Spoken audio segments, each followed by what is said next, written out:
Oh, hello. Sorry. Oh my god. I'm just sitting here. Like, d- hi, Shonda. How are you?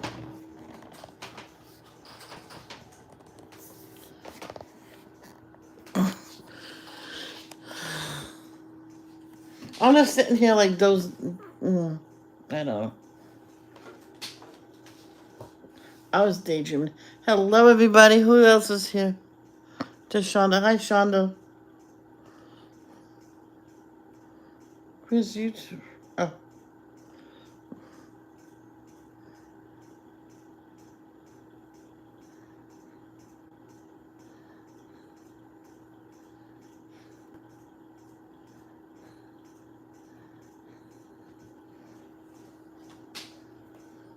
well, let me get. Yeah, after lunch, I fell asleep. So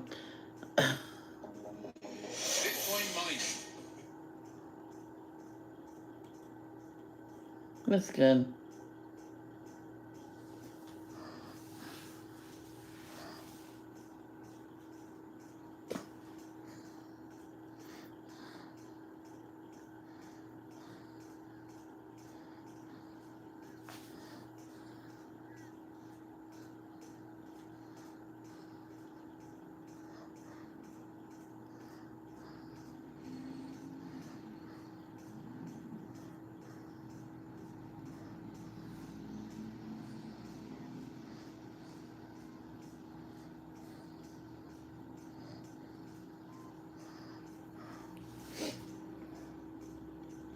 Okay, I am so sorry. I was daydreaming.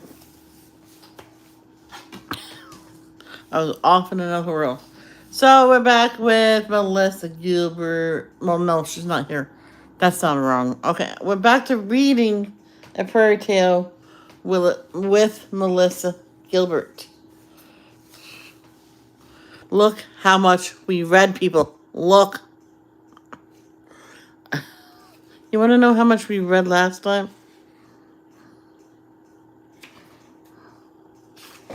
Just all that. The last live, we literally read all that. Literally. Then we have to read all that this time. Oh, no, you can't see those pictures yet. We gotta get to that point. Even at that point, we have to read everything. And that's what I'm gonna do. No one can see that. That's a special treat for us. If we... No one can see that. Nope. Nope. So that's why I'm doing that. I need, I already said I was gonna read. I was gonna color more. There we go. There we go. Hey.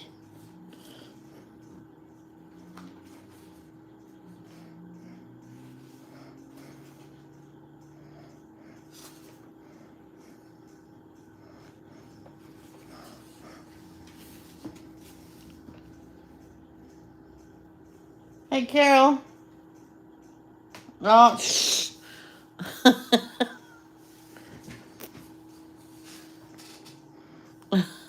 You can't see the pictures yet. We gotta read 4 chapters. Oh, we have to read up until that point. How's that? I don't know if that's 4 exactly, a little bit more than 4. Ow, that. I got a pimple on my ear a little. Jeez. I don't know what that is. I'll have to look at it later. Alright. Let's start. Carol, this might not be a story for you. I'm just letting you know. I know you're an adult. There's adult matter spoken in this. Um, it might have been in the past, but there's more of it later. So if you don't like something, you don't have to say nothing. You can just excuse yourself, or you can stay. And that goes for anybody else. This is a fairy tale by Melissa Gilbert. Gilbert. Let's see how long ago she wrote this.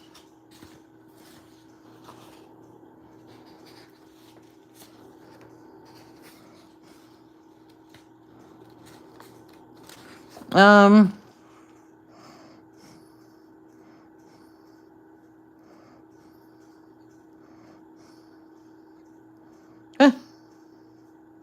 2009. It said fully by Half Pint Enterprises. It says Full Alive 2005 by Donna Markova. I don't know what that means. So in other words, I have no idea when I got this. Because I got it right after it was let out. I wish I'd known. But oh well. So let's get started.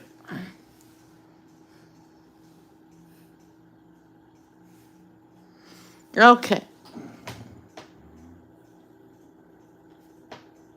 Hi, Jeff. Yes, story time, Carol.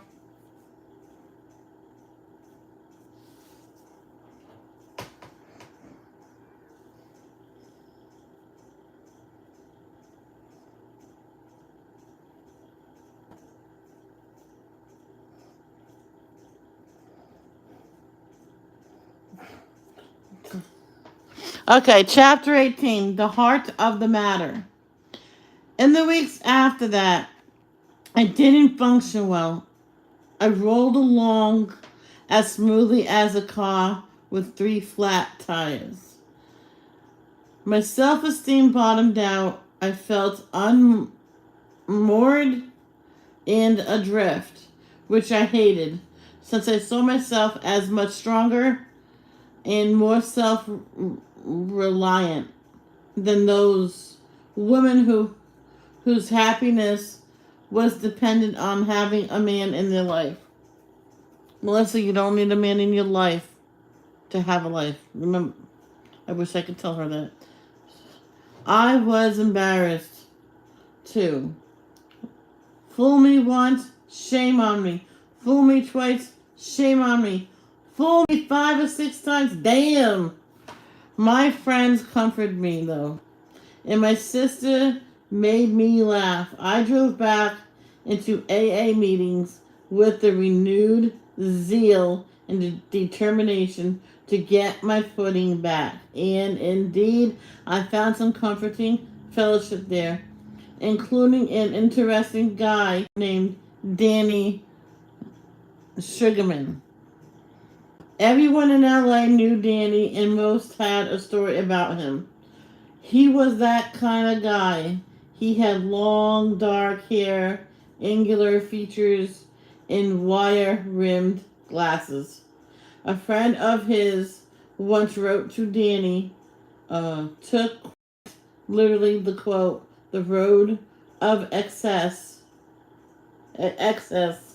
leads to the place of wisdom," and it was true. At age 12, he began answering fan mail for the Doors. He was a fan and hung around their offices. And Jim Morrison took a liking to him and had their manager hire him.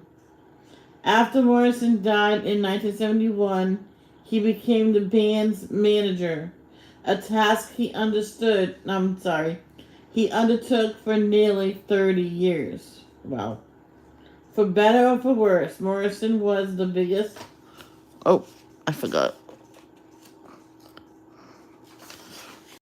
Biggest on his life. Danny's first book, No One Here Gets Out Alive, was a biography that painted the rock icon as more mystic poet than macabre addict.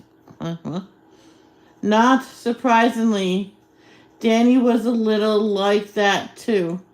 Dark, funny, smart, mesmerizing. Whatever doors Morrison had opened for him, and there was plenty, Danny not only walked through them, but he also felt obligated to share his experiences.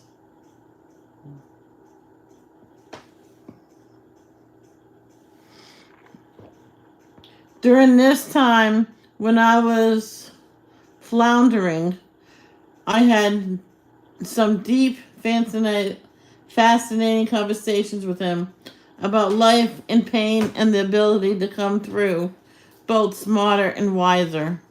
One of the wonderful things about human beings, he later wrote in the book, Wonderland Avenue, is that we can and often do change, not always gracefully and not often willingly, but occasionally, just like that, a snap, we change.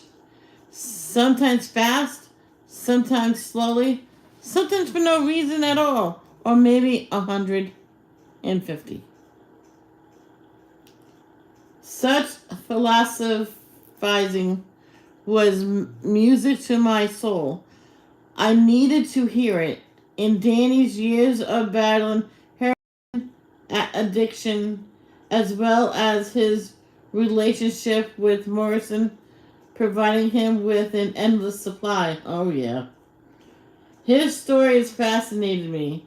I was a sponge for all the lessons he needed to share in order to feel whole himself. I never talked with anyone as serious about the big issue of life. Not another love affair. Sorry. He, in turn, gravitated to my injured soul, to my neediness. My pain was something he related to, and I had plenty of it. I was fragile. I cried at the top of a pin. I questioned who was a woman. Wait, hold on. I questioned who I was as a woman. I felt unlovable and undesirable. I didn't see any meaning to my life. It was all just misery. In addition to psychological woes, I was haunted by a week of horrible and ultimately delirium pains in my lower right side. After examining me, my doctor held up an X-ray in front of my face and pointed to the problem, a large cyst on my ovary. I went for surgery, but with a great deal of trepidation about the pain medication I would need afterwards. Between all my AA meetings and the talks I had with Danny about heroin, morphine, Dilaudid, and other shit, he ramped up his veins. I worried I'll end up doing the same thing. But everything went fine. I recovered in the fancy 8th floor at Cedar Sinai Medical Center. I regulated my pain medication with a PDA. What is that? Oh, she just said it. Or patient direct analgesic. Basically, when I push a button, it administers a squirt of morphine or Demerol into my IV. I try to go 15 or 20 minutes longer than necessary to prove to myself that I wasn't a junkie. I wasn't. Downers were not yet my drug of choice anyway. One day I heard a sharp knock on my door, and before I could say come in, it swung open and Danny walked in carrying a stack of books. These books, he said, were full of information I should know. They ranged from poetry to rock biographies. Danny rattled off titles and the names of authors, including Rembrandt, the original rock star, he said, Allen Ginsberg, and his friend Pamela de Barris. I devoured her memoir of life as a groupie. I'm with the band through the other material. I was entranced by Ginseng's epic. How, how could I not be sucked in by the opening lines? I saw the best minds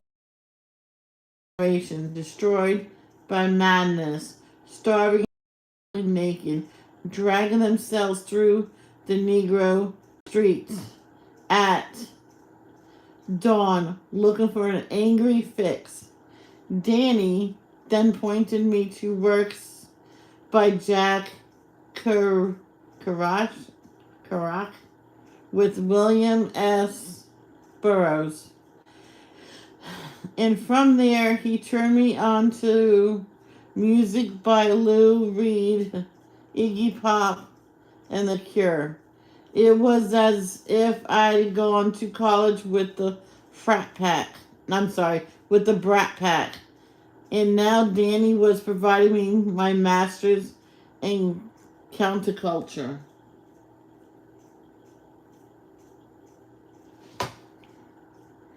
As he nursed me through my recovery with wheat germ shakes, we began having an affair. I knew it. In introspect, it was a risky thing to. Danny was an ex-junkie, and we were having unprotected sex. I was not in a good place physiologically. The breakup with Rob had left me traumatized, and I was lonely, scared, and desperate to be loved. And although Danny had been sober for a long stretch, you only had to scratch the surface to find that crazy, dramatic, addicted like behavior.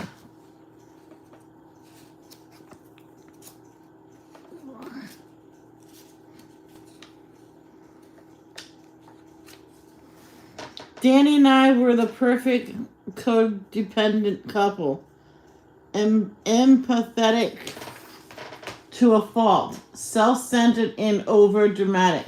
Danny was sure that one day we would get married, swept up in the drama and romance of his proclamation.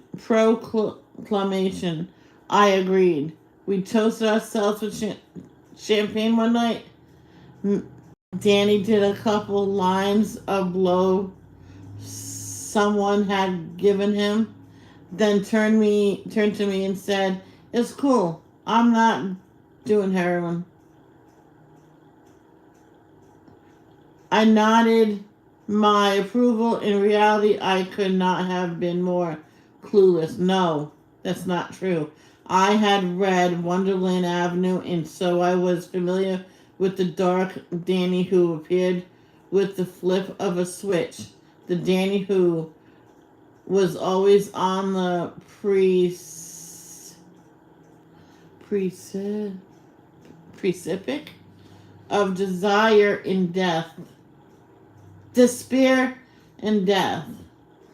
I was drawn to that drama, but I also knew it was just a phase. Late that summer, I went with him to New York to see a show by Echo and the Bunnymen. The English rock band had provided a faithful cover of The Doors' "People Are Strange" for the Lost Boys movie soundtrack, and The Doors keyboardist Ray Manzarek, who Danny managed, was playing with them in concert.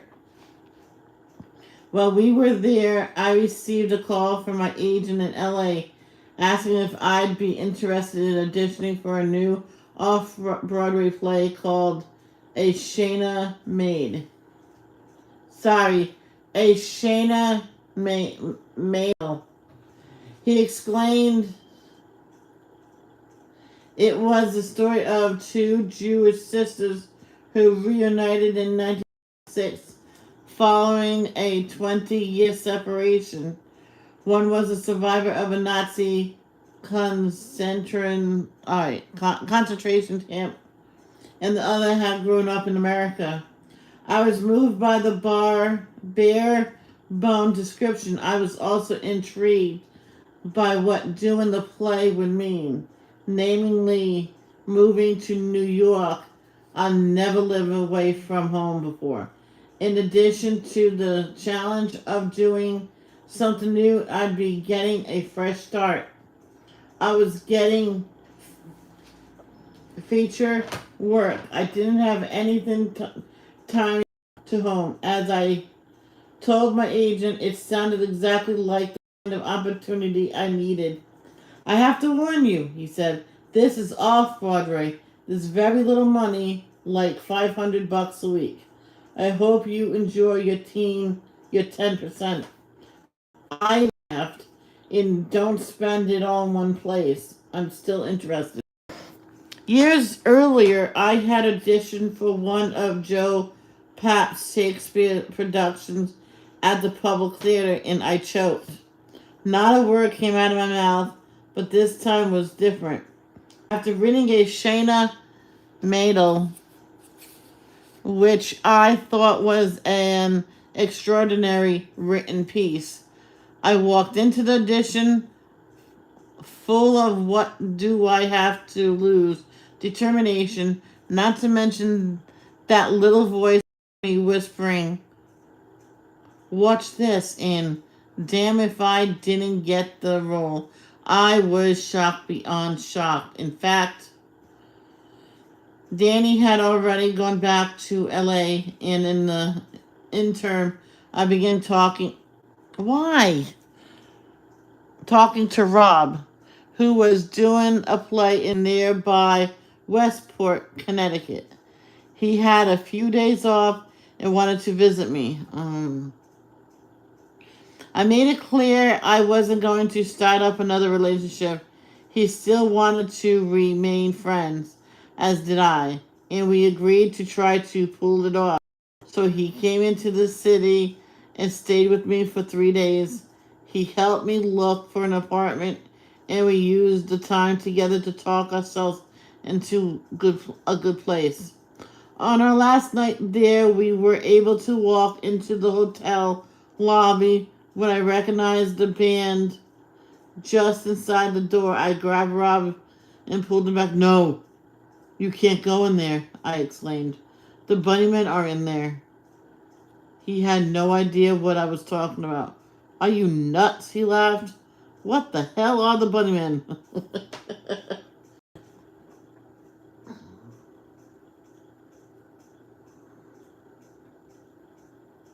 Oh, really, Shonda? You should get them together and get them published. I exclaimed as I dragged him around the back to the hotel's back entrance. From then on, the Bunnymen became a private joke of ours. If we crossed paths, he would ask if the Bunnymen were there.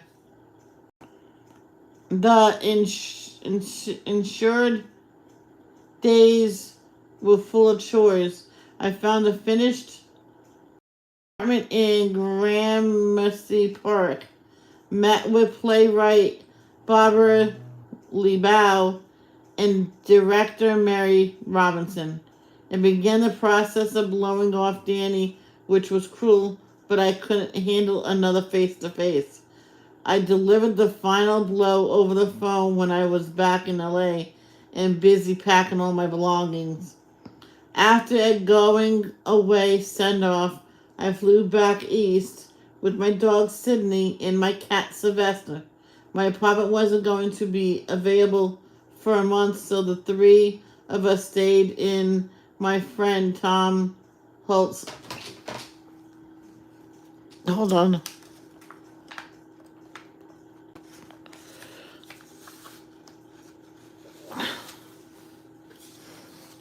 Tom Halsey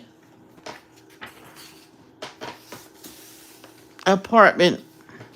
He had left Minas from nearby restaurant.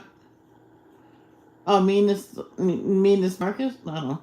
On the table, and on the first night, Sydney and I ate Chinese takeout. Then I sat in bed all night and listened to sirens and the other sounds of the city.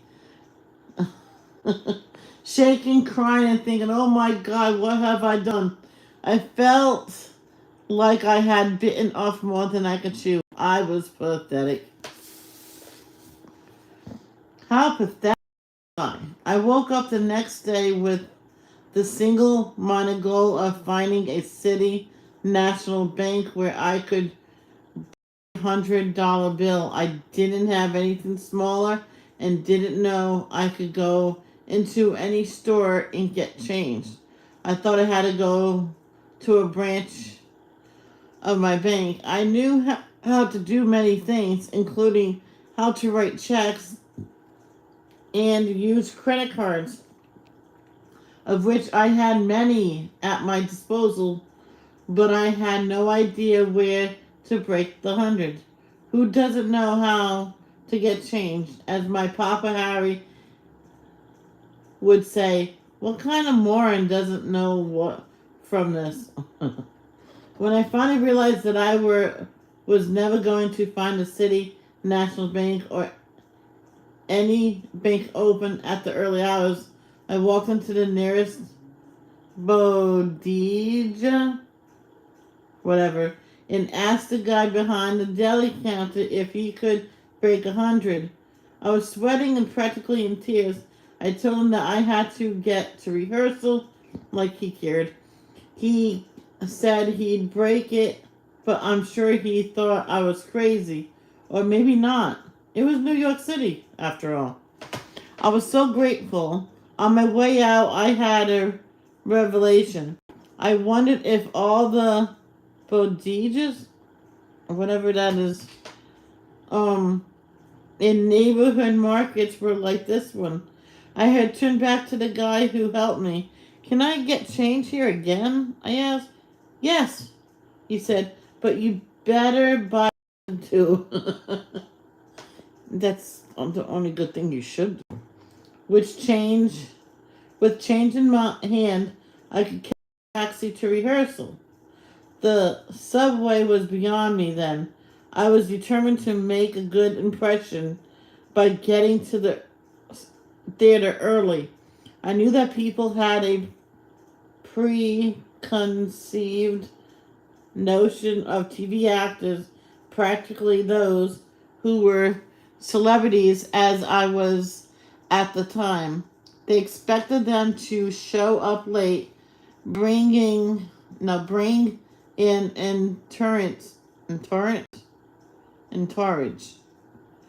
and make demands. I want them to think of me as I saw myself, a hard and enticing pretty what actor? What? Oh, anti-celebrity actor. However, I got to the West Side Arts Theater on 43rd Street so early it was still locked. Oh my gosh.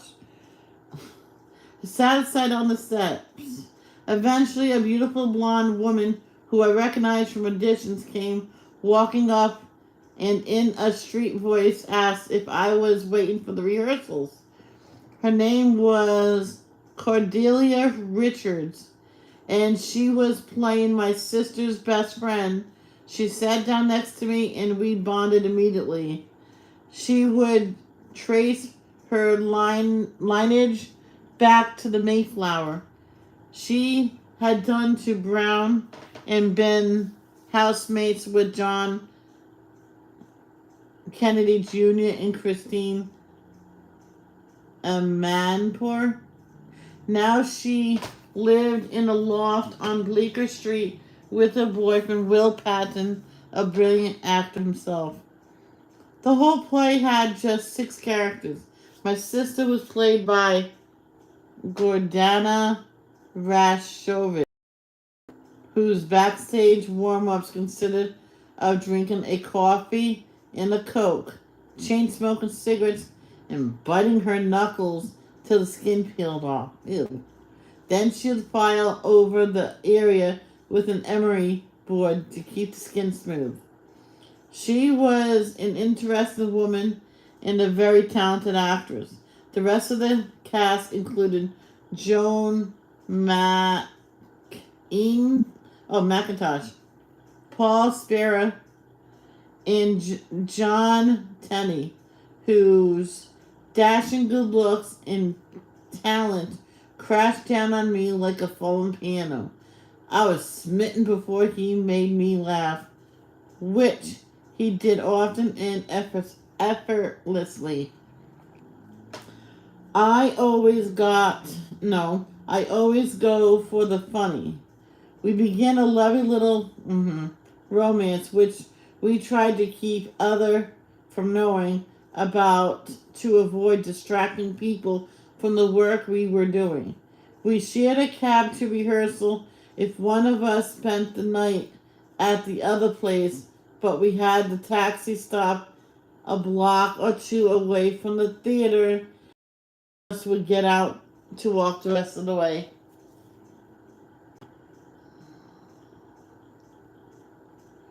One day, as John hopped out, we heard someone exclaim, "Gotcha!" It was Cordelia, who was standing right there with a giant grin plastered across her face. "Don't say anything, okay?" I asked. She gave me a look and said, like everyone doesn't know already what's going on. See, when you don't think people know, they know.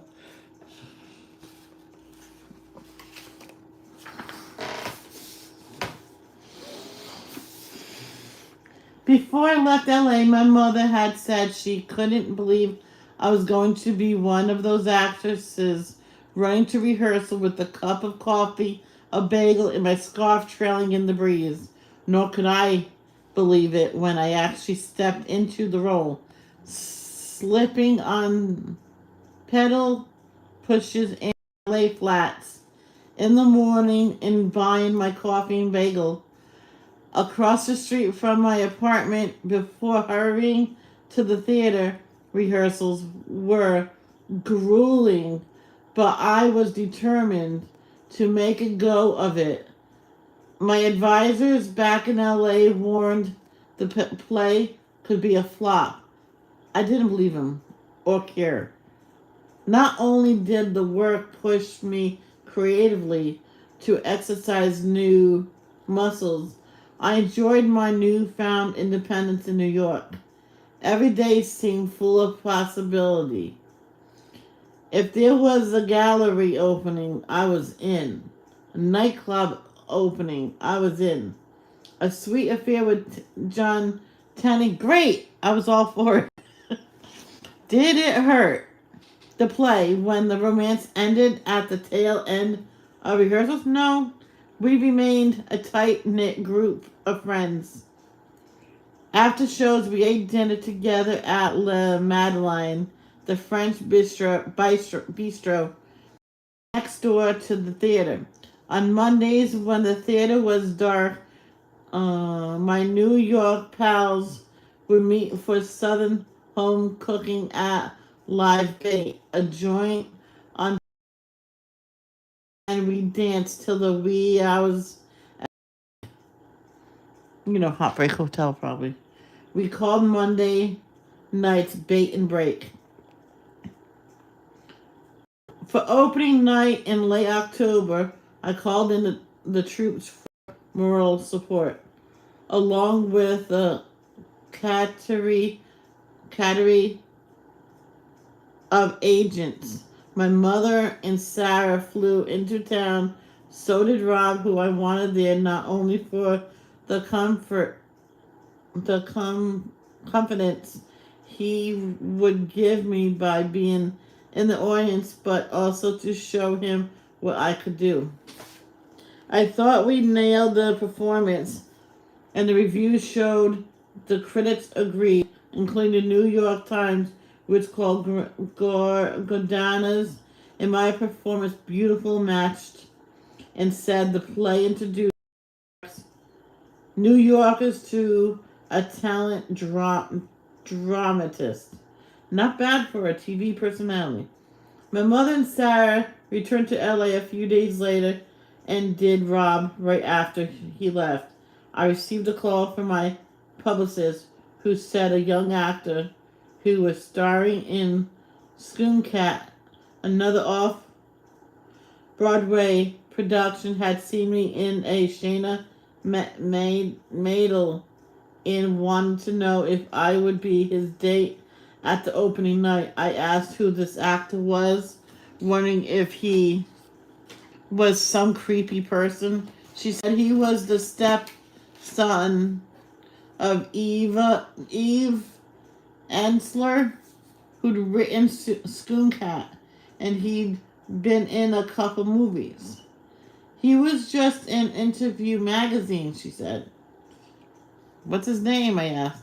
Dylan McDermott, she said. He's kind of sexy, she continued. He's really good in the play he's doing. I think you guys might actually get along. Yeah. Excuse me.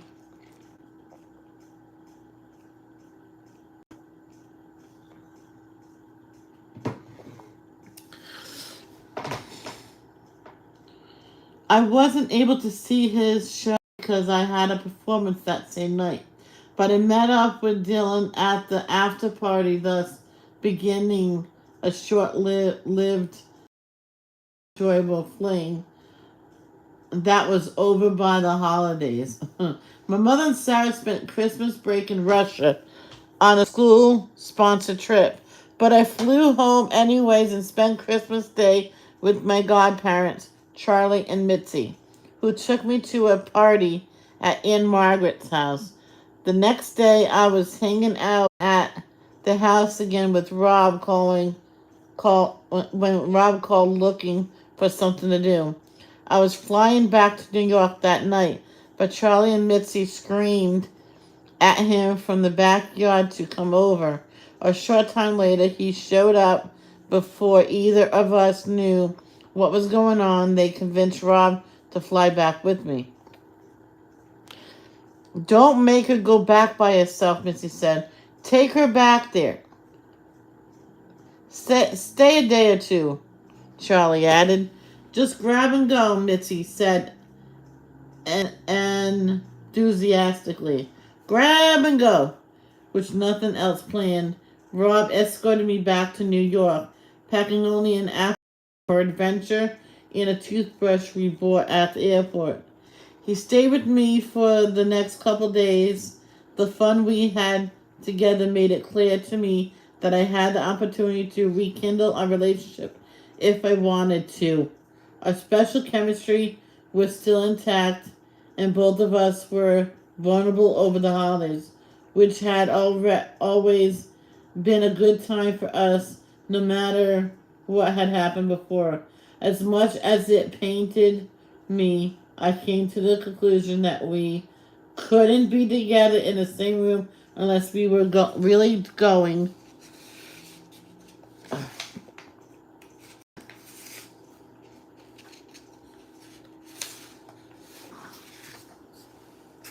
to be together, and that was impossible because neither one of us was ready to make that commitment, especially Rob.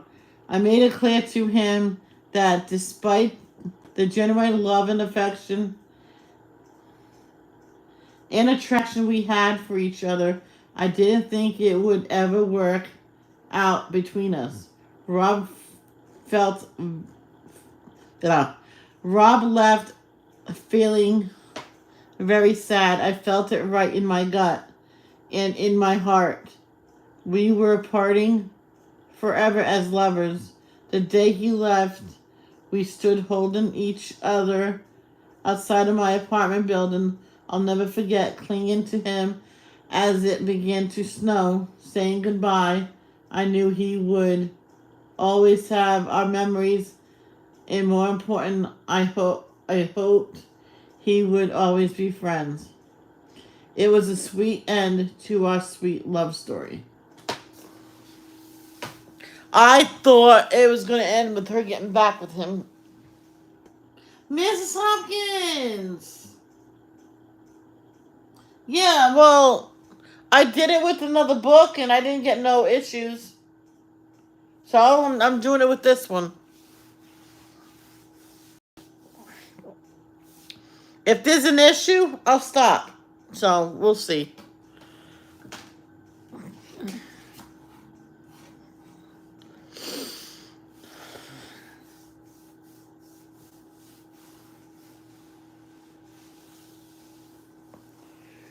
In fact, I'll check later. That's all.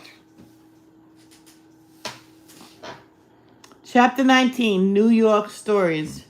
A few days after New Year's, I was hanging out with my friends, Howard Goldman and Glenn Zagorin. Howard worked in the modeling world, and Glenn was a tycoon who tooled around Manhattan in a chauffeur driven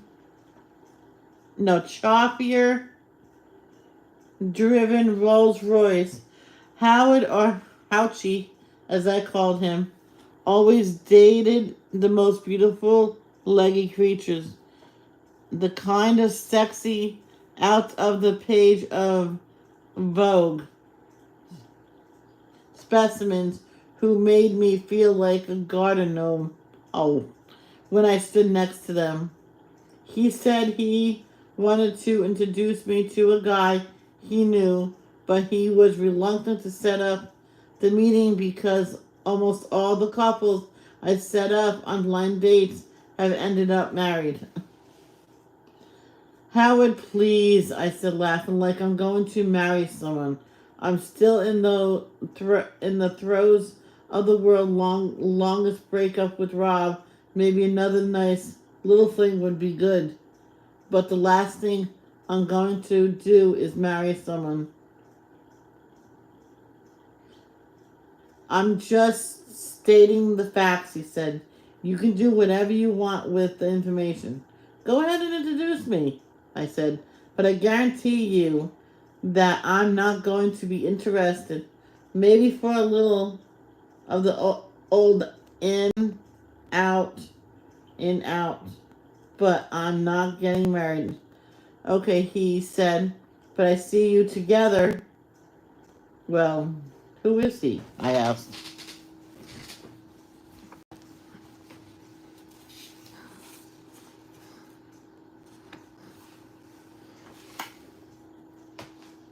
So, Mrs. Hopkins, how are you? How'd she describe this guy who was a playwright from Texas?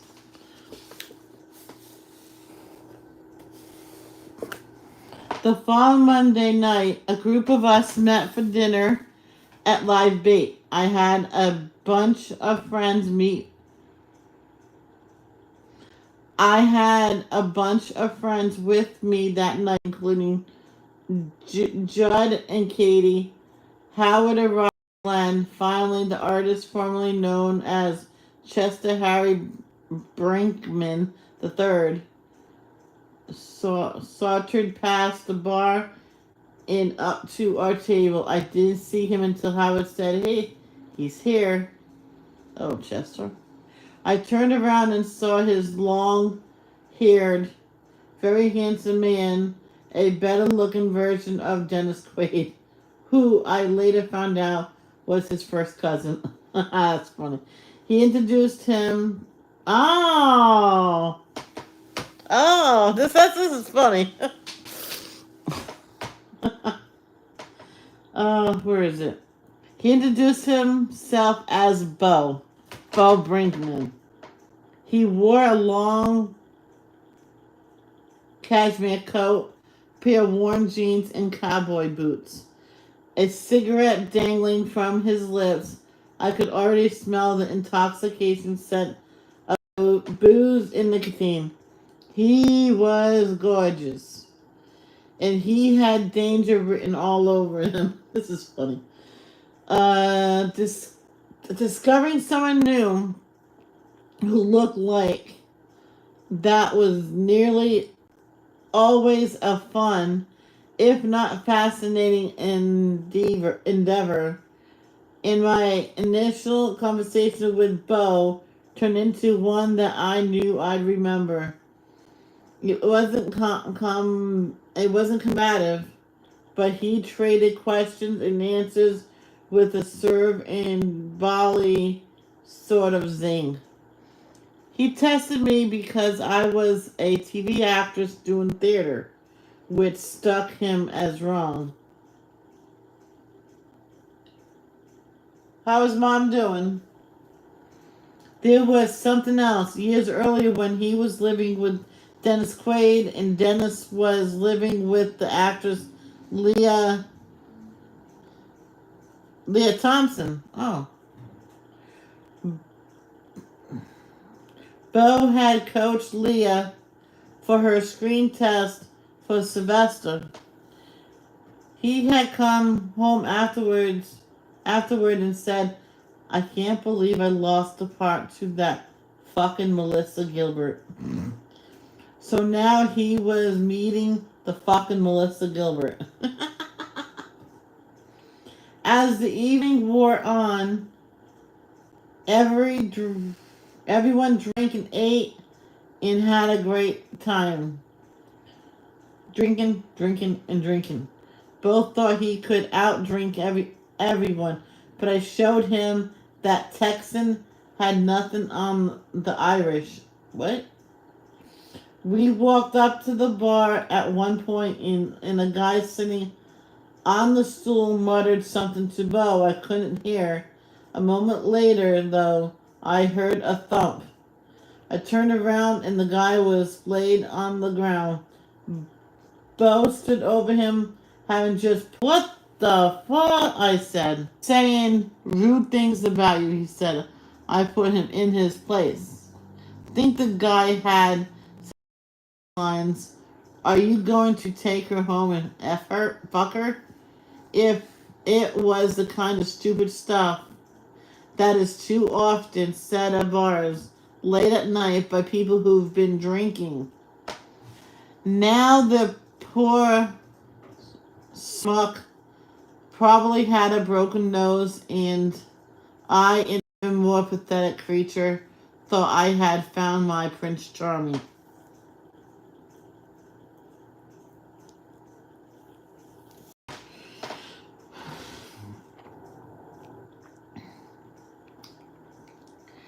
Bo had defended my honor to the man. Rob didn't know how to change a light bulb, let alone punch anyone in my defense. Besides being shocking and exciting, the altercation proved a powerful and sudden end to the evening. All of our friends got up from the table and scampered out of the restaurant, some running to Glenn's Rolls Royce, others shouting, quick goodbyes, and disappeared, peering up the street, where they climbed into taxis. I said goodnight to Bo, who then went back to the apartment in the West Village he shared with his girlfriend, a model named Larissa. Wait, what? What is he? Oh, good. Tell her to keep on going. She can do it. It wasn't what I would term in auspicious way to bring a romance, but it was the beginning. Like Danny, Bo was part of a world that was completely foreign to me. He had his own theater company, and they put on plays in the basement space below a bar called the cadroy, leaker.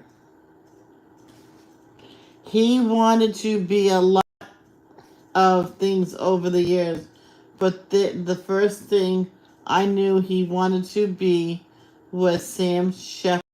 He smoked and chewed tobacco. Heard Shepard did the same thing. The plays Bo wrote were dark, twisted, and sexual, like Bo himself. He was a guy whom, on first meeting, knew what you looked like naked. Oh boy. Everything about him was right there. Let me get this right now.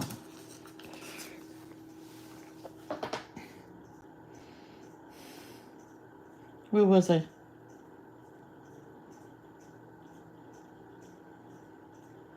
Hold on.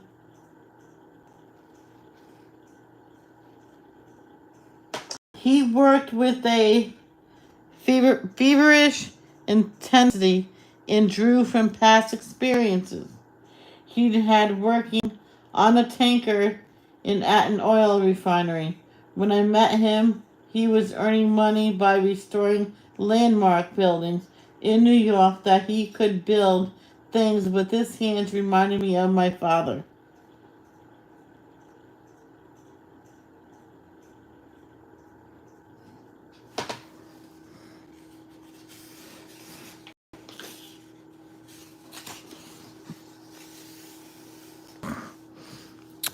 He was a big... Is this the right page? Yeah. He was a big, complicated storm of personality. Like one of the hurricanes he talked about having survived, and I was completely swept up by it. Almost immediately, my life was consumed with Bo. Every walking moment was about him. Where was he? Where were we going to go? What were we going to do? 6 weeks after we met. Oh, really? That quick, huh? 6 weeks after we met, Bo proposed and I said yes.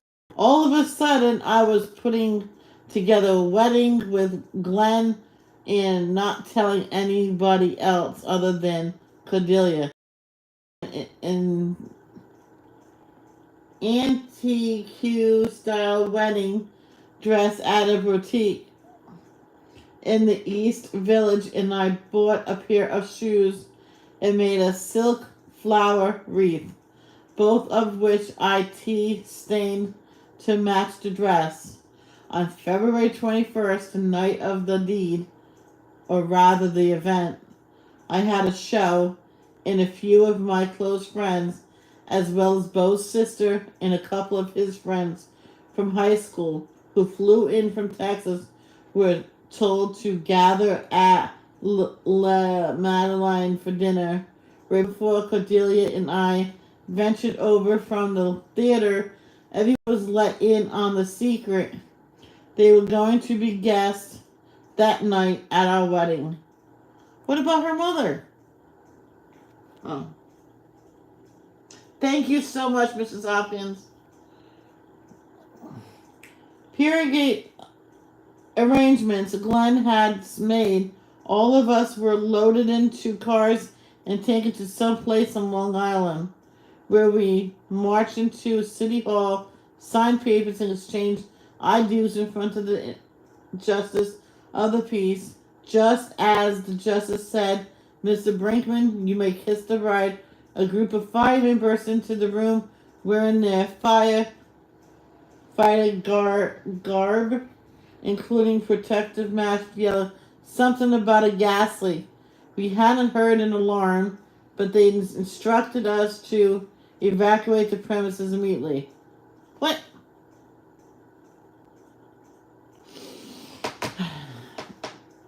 As they whisked us outside, I broke into a cold sweat. I thought for sure it was a sign from God telling me that this marriage was a mistake and doomed from the get-go. to waiting fire trucks, at which point we were informed the whole thing was a prank.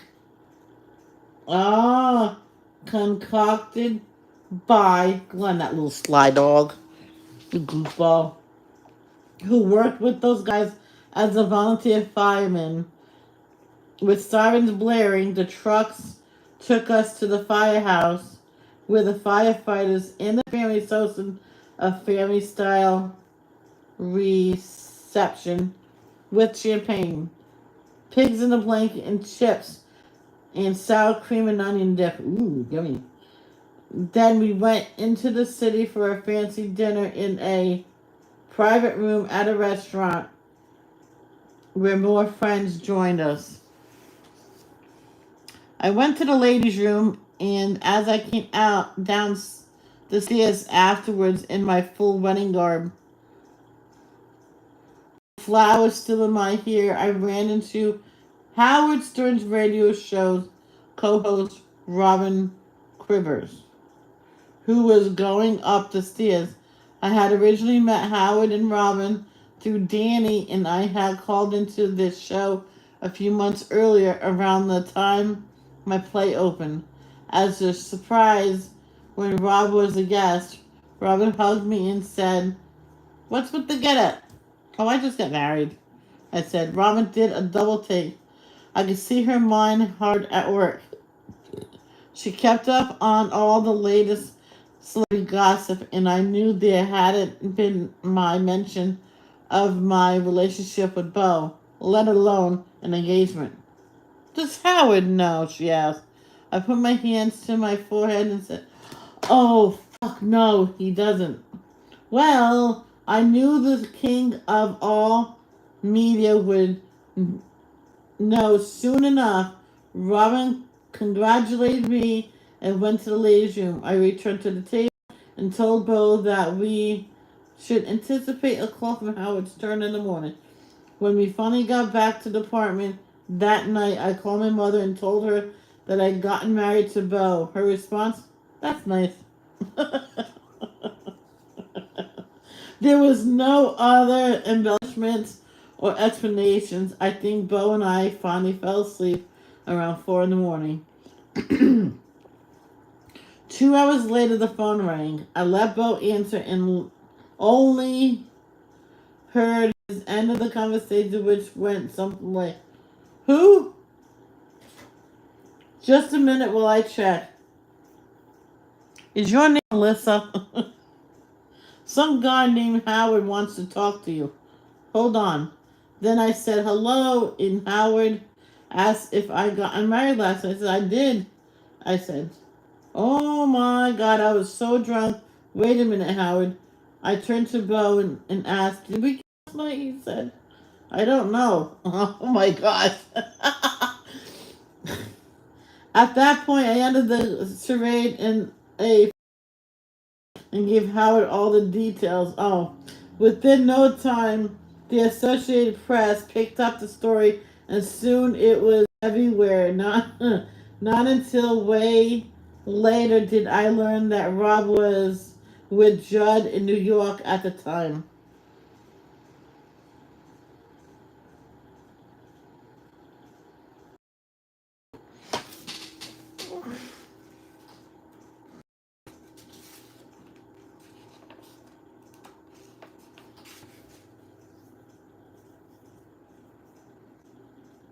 All right, Carol. Not until way later did I learn that Rob was with Judd in New York at the time, and very hurt by the news. Oh. So was Judd. Oh, whoops. I wouldn't see or hear from Judd for nearly a year. I didn't need too much hindsight to know that I failed to handle the situation as well as I could have, despite the conversations I've had with Rob participating his departure for Christmas. I apparently still needed to make it clear to myself and to him that it was over, really over, between us. Which, by the way, it wasn't. So what did I do? I married a stranger, someone I didn't know at all. God bless my mother. If I'd been my child, I would have killed me.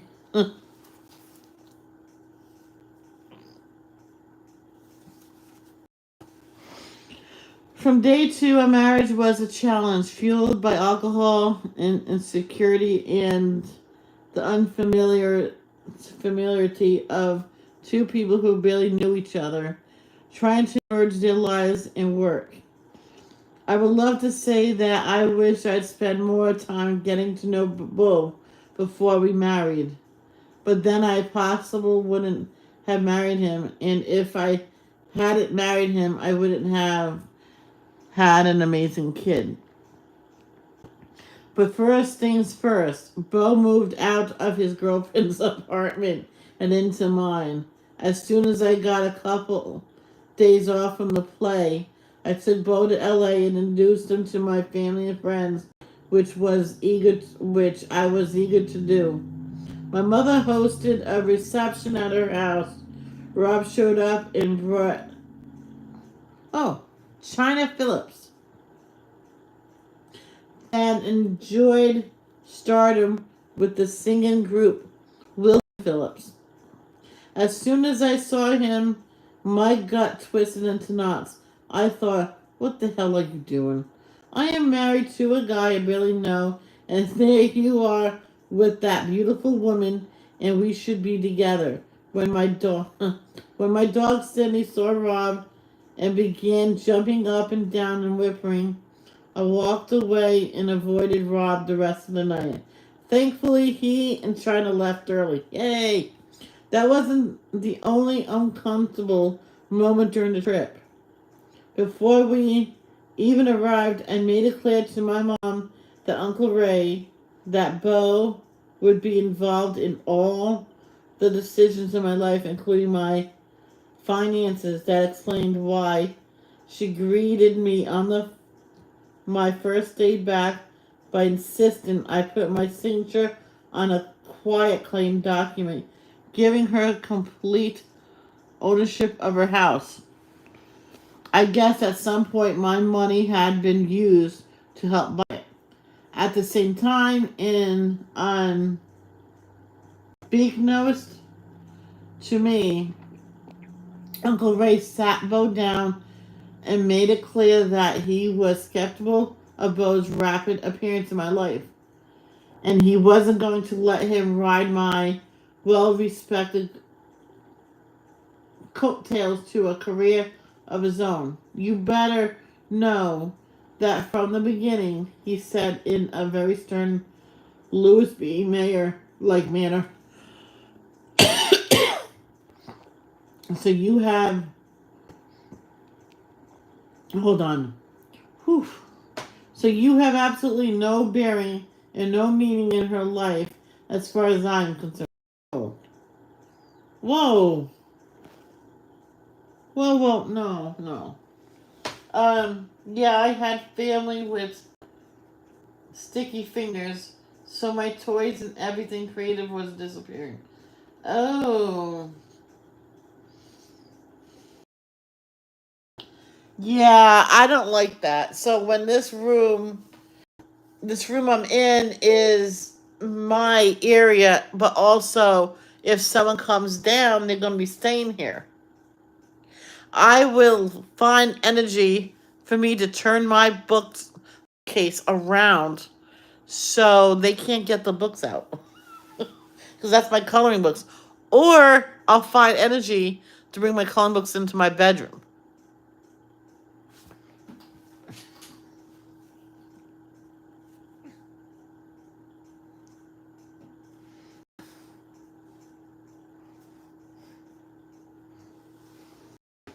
Right. I was livid when I heard about the sit down. It, it started me down the path of separating from my longtime manager and also untangling myself from my mother.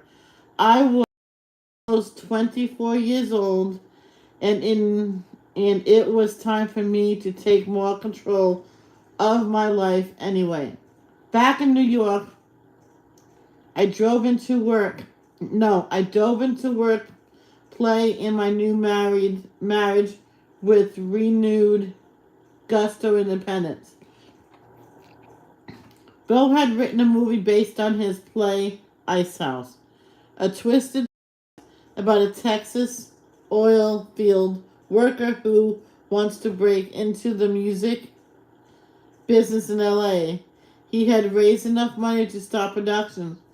I agreed to start in it with him as his ex-girlfriend. It required me to juggle in the movie.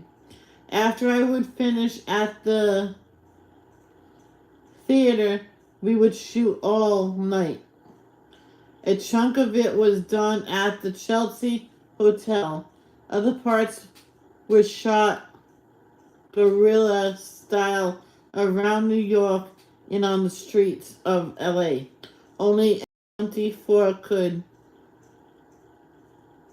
only at 24 could I have maintained that kind of crazy schedule. I found myself writing checks to keep the production afloat, more than $100,000 by the time all was finished. But I didn't care, not then, anyways.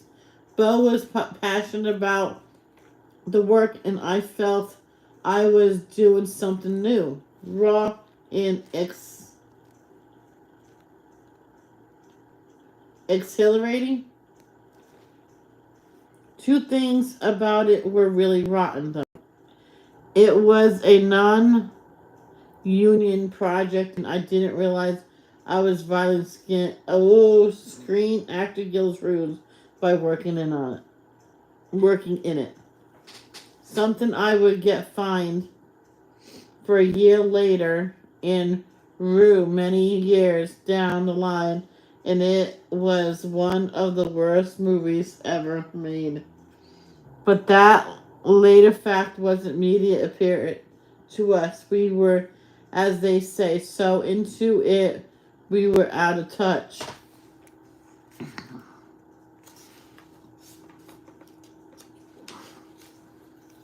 Our lives were our lives were full, crazy, occasionally stupid, and sometimes amazing, which motivated us to add another project, a baby. From the moment we got married, we knew we wanted to start a family. If others thought we were rushing things, too bad. I had wanted a child of my own since I was 3 years old. I also thought it would cement bows in my relationship. In late spring, I felt ashamed. I left a Shayna Madel, returned briefly to LA to shoot the TV movie Killer Instinct, and then focused on getting pregnant. Each month, I thought I would end up pregnant, and then I would not see a line in the pregnancy test. And ball up with disappointment. I worried about the effect surgery may have had on my ovaries. I had no patience then. That's something I'm only learning now. Finally, while I was doing a play at Bo's Theater Company, I started to have a funny feeling that something might be stirring inside me. But I didn't rush out and do a test as I had the previous months. Maybe I was distracted by the play. The show was a series of one acts. I was in one title, Big L's Best Friend, which was about two women who shared a room and an obsession with Elvis Presley. It co-starred Susan Austin and James Gandolfini, who may have been making his acting debut on that basement stage. And we were having a great old ridiculous uh, ruckus time to gather such a sweet group of people until everyone started to drink. At one point, we referred to ourselves as the Black Eye production. Everyone had a black eye. Susan and Jim had gotten into a fight, giving each other shiners. Bo had brawled with someone on the street. One of the actors in one of the other plays had walked into an open kitchen cupboard. Then one night, when Bo and I were sound asleep, he bolted upright, screaming, "Get away from me!" and elbowed me right in the eye. Oh boy. Square in the eye. I'd never been struck like that before, and though dizzy and with pain, I had the presence to shriek. Thank God it wasn't my nose. A little while later, I took my black eye self to the doctor for a blood test. Lo and behold, the nurse came in and said I was pregnant. Unfortunately, I hadn't dragged Bo with me. Oh boy. After so many negatives, I hadn't seen the point, so he was at FAO Swartz with his 14-year-old niece, Corbett, who was visiting us from Texas. But I was exploding with excitement. I had to tell someone. I called my mom, who started to cry from happiness, I think. I told her not to say anything to anyone because I hadn't told Bo yet. Eventually, I had him paged at the toy store and gave him the good news. He was ecstatic that night at Windows on the World. We had a wonderful evening and got back to the apartment. As the phone was ringing, Bo answered. It was my mother, who congratulated him on the baby news. He asked how she knew. She says that I called her right away. He gave me the silent treatment for the next 3 days. Oh, you always tell your mom. I couldn't figure out what I'd done until he finally said, I can't believe you told your mother you were pregnant before you told me. I was, dude, you were in FAA Swartz, I said. Do you know what it took for me to find you there? I had to tell someone. I told my mother. It's not like I called up Liz Smith and I told her to keep it a secret until I told you. So you told her that I didn't know? He asked. It was a no-win situation, like most arguments would go, but he calmed down and everything was great. He was consumed by post-production on Ice House. It was fall and I set about nesting and being pregnant. We moved to a 4-story brownstone on West 12th Street between Washington and Greenwich Street. The family that owned the building accompanied the top 2 floors, and we took the bottom 2. A courtyard in the back boasted the tallest tree in Lower Manhattan, and all the neighbors had little kids and babies. For New York, the building was idyllic. Hold on, guys. My eye is bothering me today. My eye is always watery and gunky and when I read.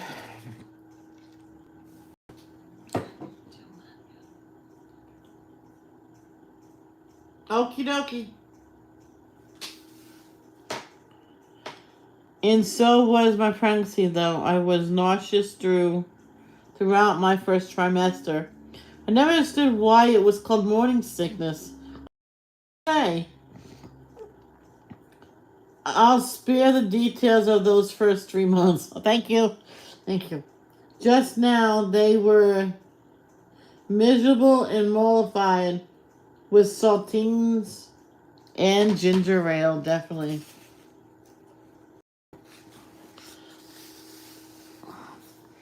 On the other hand, I was excited by every little change, feeling, and sensations that happened as a new life took shape inside my tummy. I knew the experience of creating a new life was special, as close as we get to experiencing a miracle, and I took time to appreciate every little change in my body. I got curvy. I developed a little belly. I suddenly had boobs, which was totally foreign to me. And yet, that fantastic. I was happy to stay home and cook or meet friends for dinner and then go to bed early, which wasn't on Bo's agenda. Such difference were a bone of contention between us until I gave him the green light to go out with his friends and get into whatever mischief he wanted. That didn't mean fun. In September, I threw Bo a birthday party, at a friend's restaurant. I pulled out all the stops by renting out the joint, bringing in a DJ, and making sure the special menu included all of Bo's favorite. It was a good time until Bo and one of his buddies, after drinking too much, knocked over tables and got completely out of control while doing Monty Python's fish slapping dance. Mortified and angered by their wanton destructiveness, I left the restaurant, went home, and gathered my clothes and crackers and spent the night at my friend Lauren Holly's apartment. I returned the next morning, but Bo gave me the silent treatment for a couple days. I let it slide. I wanted to keep the drama to a minimum. I gave him a long leash. He could do whatever he wanted. As far as I was concerned, my existence was about the baby. That was like a rocky, I call it rocky marriage. I think she made a mistake on that one. Whew. The only part of my pregnancy I didn't enjoy was the baby shower my mother threw in LA with practically every woman in my life. From my grandmother to my second grade teacher, it should have been a high point. But Bo, who was supposed to videotape the ladies' only celebration, was a no-show. He disappeared without telling me where he was going, let alone that he had gone.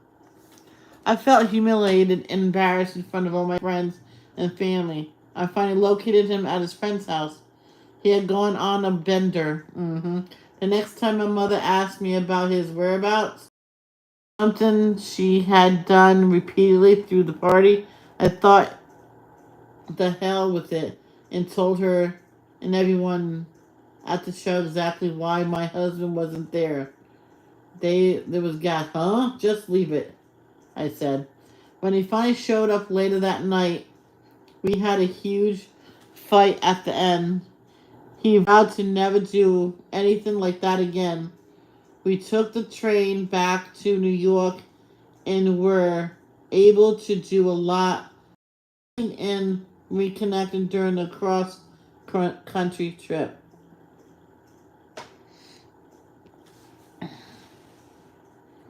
The last month of my pregnancy was pretty easy. I enjoyed my birthing classes led by a cool looking Jamaican woman with dreads. I shop for blankets and onesies, and I studied the spectacle that my belly had grown into. As my April 20th, oh really, due date neared, oh no, that's not, I put my family and friends on alert.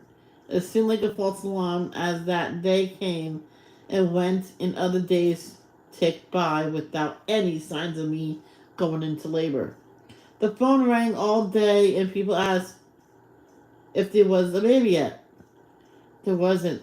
The baby who we knew was a boy appeared content to stay there. He was. to stay where he was. If I hadn't felt like I had an elephant inside me, I would have enjoyed having him there. It boggled my mind that a whole person was growing inside me. It was all the proof I needed to believe in miracles. I would watch my stomach in total amazement as an elbow moved or a foot pushed. I would talk to him, read to him, sing to him, and at night I would curse him out for getting the hiccups as soon as I tried to fall asleep. He was like clockwork, except for when it came time to make an appearance. I was scheduled to see my doctor for a stress test on May 2nd. The day before I started to nest like crazy, the urge hit me from out of nowhere. I cleaned, hold on. I cleaned and straightened my house as if every cell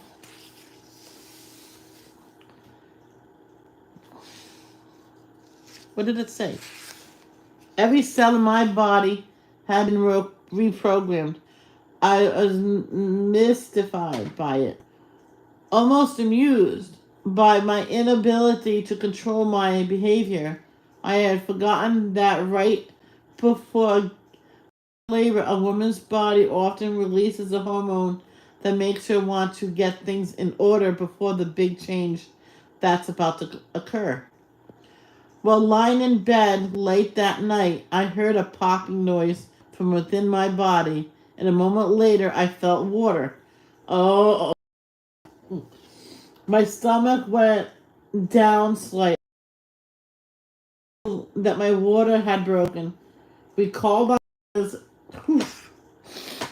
and my doctor and decided to wait until my contractions were 5 minutes apart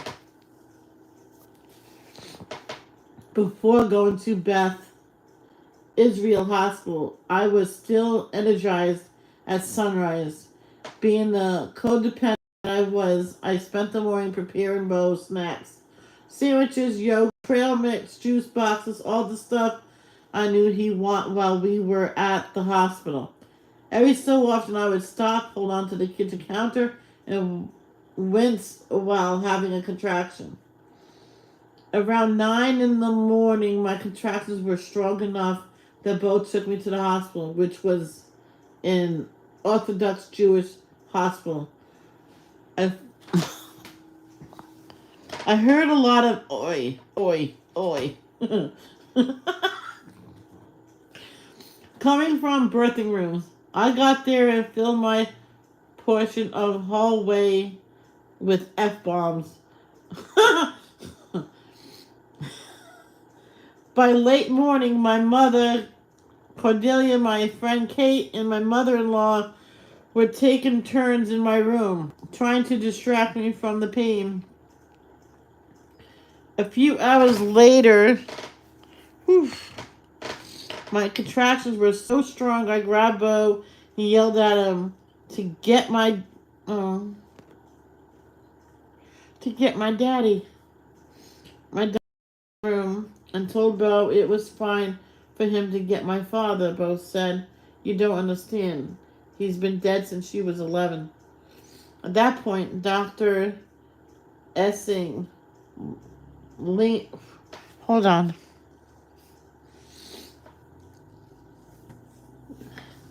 I get emotional with this book. I read this before and I cried then. Not so much at the dad point, because back then everybody was healthy.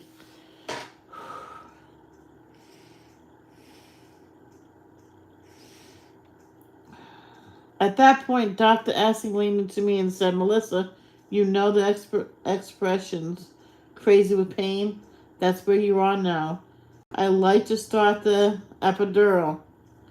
Until that point, I had wanted to deliver my baby without any pain medications, but as soon as he uttered the words epidural, I said, great! I don't effing care." Oh, oh, oh, she had a mouth on her. I just Just shoot me up now. Sometime in the evening. I'm sorry. Sometime in the early evening, after I'd been in labor for 20 hours in active labor for about 12, my doctor informed me the baby still hadn't dropped and was starting to have heart deceleration. Almost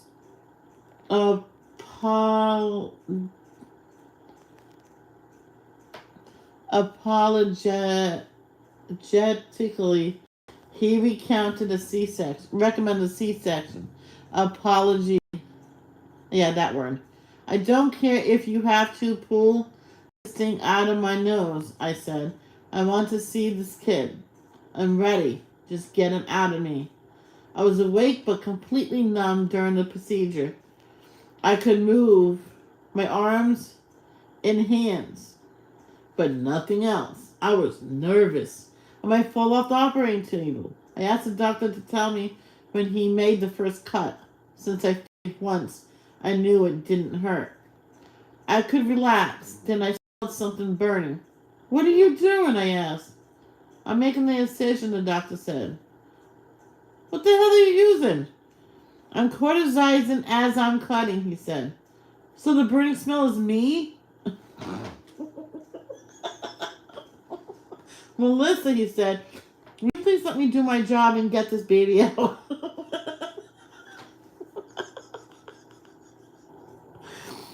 Oh my god. Moments later, after some pushing and pulling, the room turned quiet and I heard a doctor say, whoa, I'm getting emotional again. He is here. I couldn't stand being unable to see him, especially after Belle explained, oh my god. And then I heard the baby cry for the first time. Bring him to me, I said. He shouldn't be crying like that. He's fine, the doctor assured me. Hold on. Oh, my eyes are all watery. I wonder why. We had already named him Dakota Paul after Bo's grandmother and my father. Dakota Paul. And he arrived weighing just shy of 8 pounds when the nurse held Dakota next to my face so I could finally see him. I was overwhelmed by something I had expected. Oh my gosh, I guess. He looks like me. I had developed the same mannerisms and expressions as my mother and my grandparents, but until that moment, when Dakota was put in front of my eyes, I had never seen anyone who had the same physical characteristics as me. Just so you guys didn't know, Melissa Gilbert was adopted.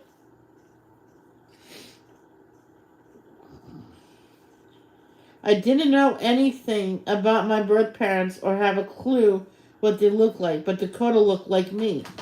It was mind-blowing.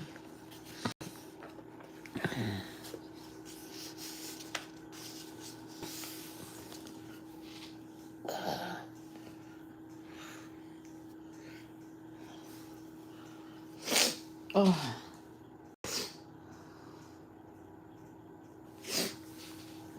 Well, he didn't look exactly like me. He had hair like Don King.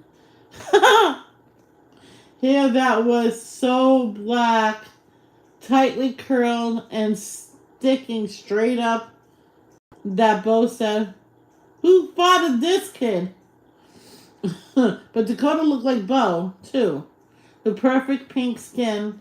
He was the most gorgeous thing I had seen in my life. But Bo thought so, too. In the home video of us in the operating room, from behind the camera, Bo says, honey, the baby's beautiful. Then he adds, but your stomach, whoa. It looks like the Holland Tunnel.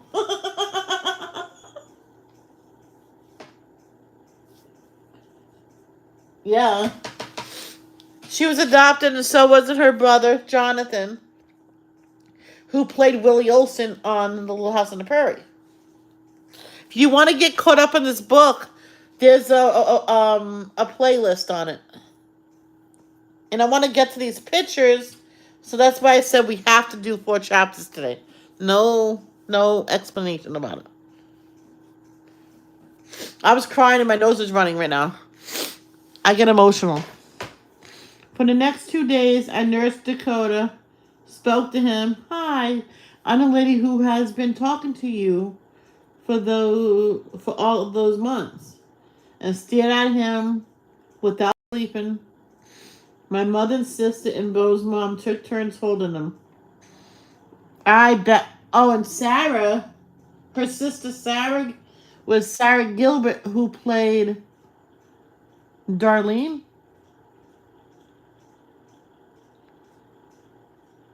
on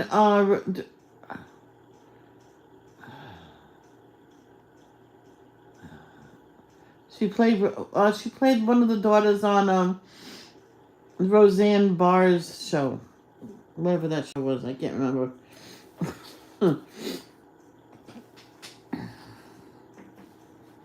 My friend Howard brought Judd, who was the first person outside the family to hold Dakota. Each time someone took the baby, I asked for him back. I was totally entranced by the child. Every breath, every sound. I didn't want to miss a moment. Finally, after warning me that I could go crazy if I didn't rest, the nurse gave me a sleeping pill. It put me out for 3 or 4 hours. Half of long as they expected. They didn't understand that when he was right in front of me, I felt more complete, perfect, and fulfilled than I ever had in my life. To this day, I'm happiest and more content than all of my kids are at home. I don't care how chaotic it gets, who screams or what breaks. I'm in my element. Everything in me relaxes, my shoulders drop, and I breathe easy. I first experienced that with Dakota. I entered what I call the baby bubble, and I was at peace, even when the world around me began to fall apart. Roseanne in the Cars, thank you. I just couldn't remember the name. Yeah, she played Darlene. And that's her sister. She took on the name Gilbert because she thought it would be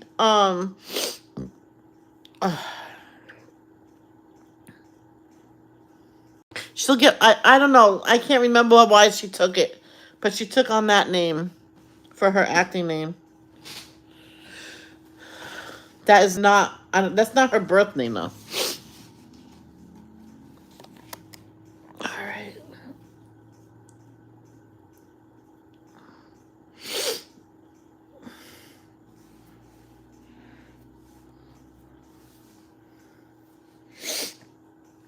Oh.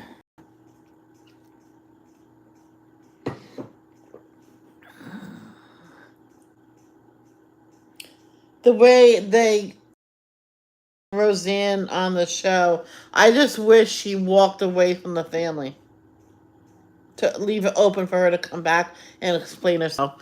But they wrote it off that she died, and I didn't like that part. But what she said, she doesn't remember saying it, I don't think. All right, chapter 20.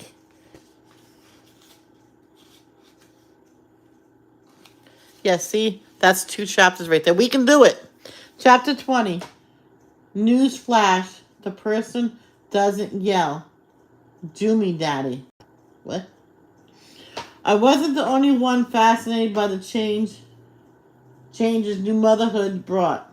About 6 weeks after bringing Dakota home, a time when I was consumed with nursing and pumping, keeping ledgers of Dakota's eating habits, bathing him, dressing him, and watching every sound of his extraordinary little life. Bo and I attended the New York City premiere of Great Balls of Fire with Dennis Quaid, tour de force portrayal of the turbulent life a rock premiere Jerry Lee Lewis at. It was a beautiful June night, and I enjoyed getting dressed up for the first time in months. I couldn't remember the last time Bo and I had gone out. I wore a sexy black strapless bustier dress, which was perfect for a red carpet event, but not so perfect, I realized, for a nursing mom. My attitude, tough. I stuck in a crowd of round absorbent breast pads so I didn't leak and went to a gala. Oh boy. The original series was and still is confusing to me. Like Dan was supposed to die, yet he's in the corners. And the girl's married and opposite sister's boyfriends. Well, yeah, but Mark really died in real life, so they wrote that in the show that he died as well. But when Dan supposedly died, I think, I don't know. I don't know about that. I think they changed the line. I don't know. I really don't know. I'm confused myself. By the end of the movie, the views were enormous. Since this was my first time away from home, I hadn't anticipated what would happen after my milk let down. At first, I thought, okay, I can handle this, but it keeps happening and they get bigger. By the time we got to the after party, they were enormous and rock hard. If I hadn't been enjoying myself, I would have gone home.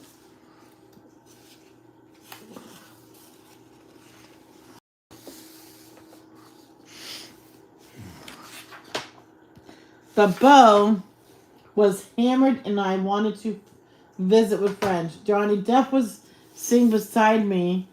We known each other for a while at that point, and when I turned to say something to him, he leaned toward me and stared at my boobs with a stunned and innocent curiosity. What are you looking at? I said. I'm sorry, he said, embarrassed and pulled back. I've never seen anything like those in my life. I know, I said. I don't know what to do about them. What happened with them? I asked. It's milk, I said. Milk?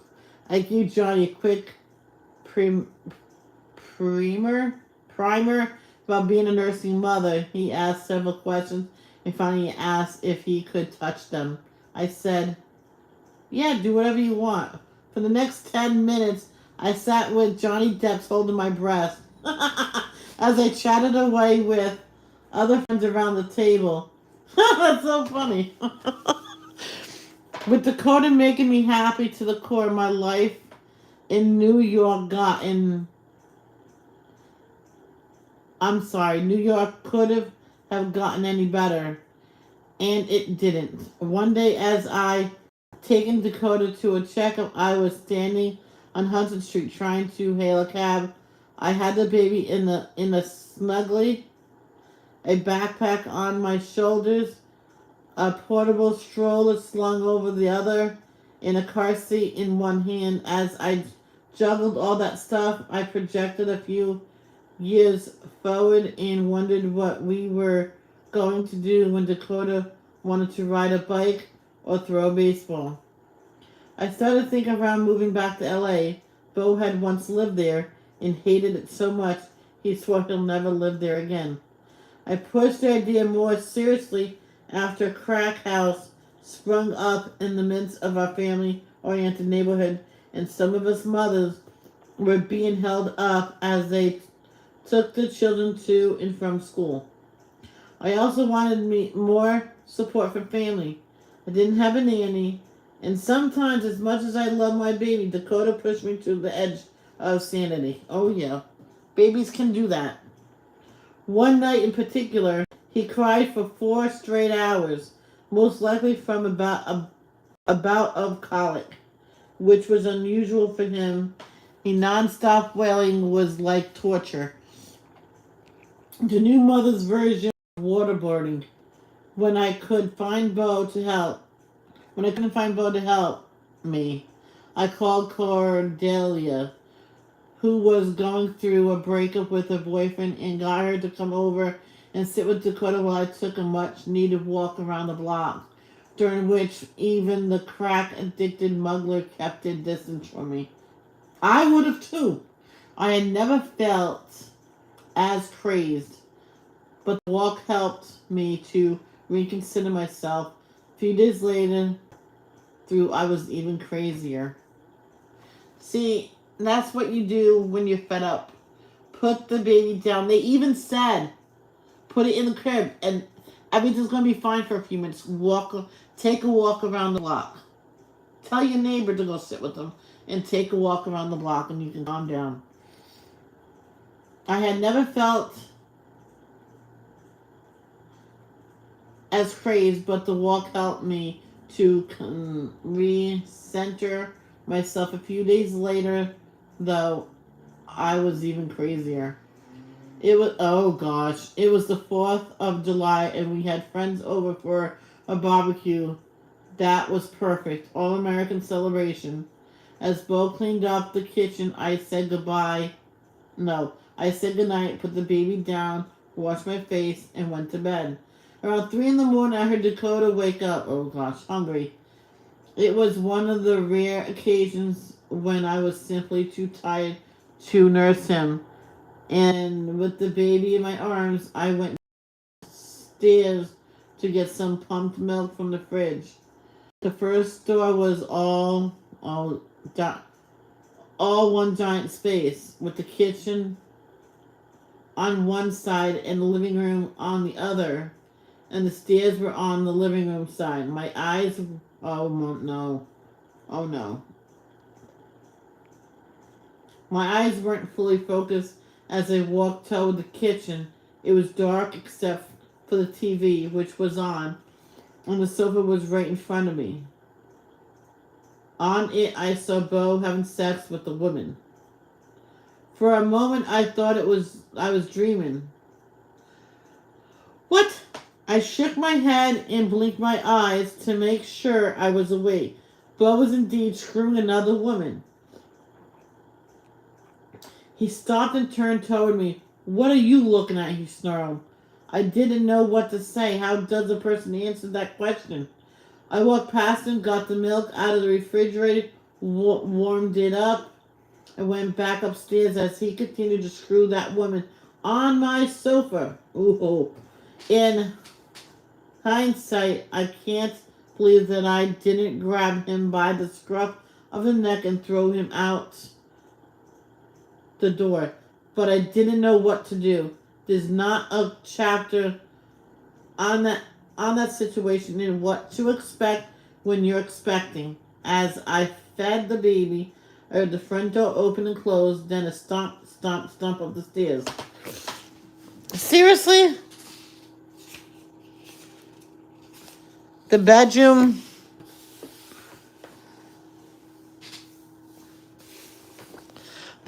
door flung open and Bo stood at the foot of the bed like an angry bull.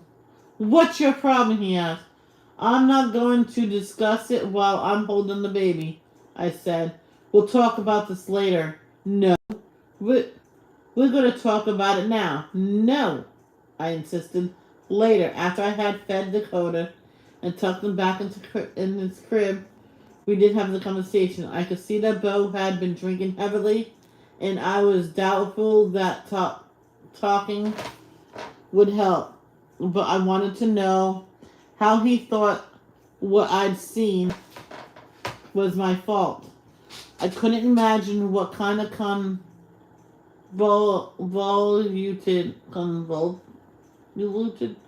Bo-centric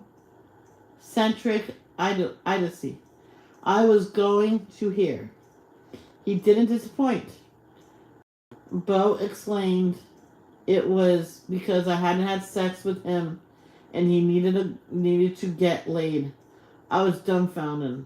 I pointed out that I'd had a C-section 2 months early and neither my body nor my mind was ready for an emergent romp. Aside from the fact that this person, I gestured at myself, doesn't yell, "Do me, daddy." I just can't imagine such a thing right now. I explained my whole body's purpose was to nurture and feed a newborn. My brain was hyper focused on the purity and sensitivity of motherhood. Sex was the last thing on my mind. The last thing I could imagine myself doing. Bo cried and said he was a terrible person. Maybe not terrible, I said, but what he did was pretty messed up. I had no idea how messed up until he offered to tell me exactly what had happened. According to Bo, after finishing the dish, he was flipping through the TV channels when he began watching the Robin Bird Show, a sex program hosted by the porn actress and public access. The show was filled with advertisements for 800 numbers to call to speak to hookers. He got so horny he called one. Wait a minute, I said. You were screwing a hooker in my house? Yes, he said angrily. Yeah. What's your problem? Oh, my problem? I said, wait a minute. I'm going to make a phone call.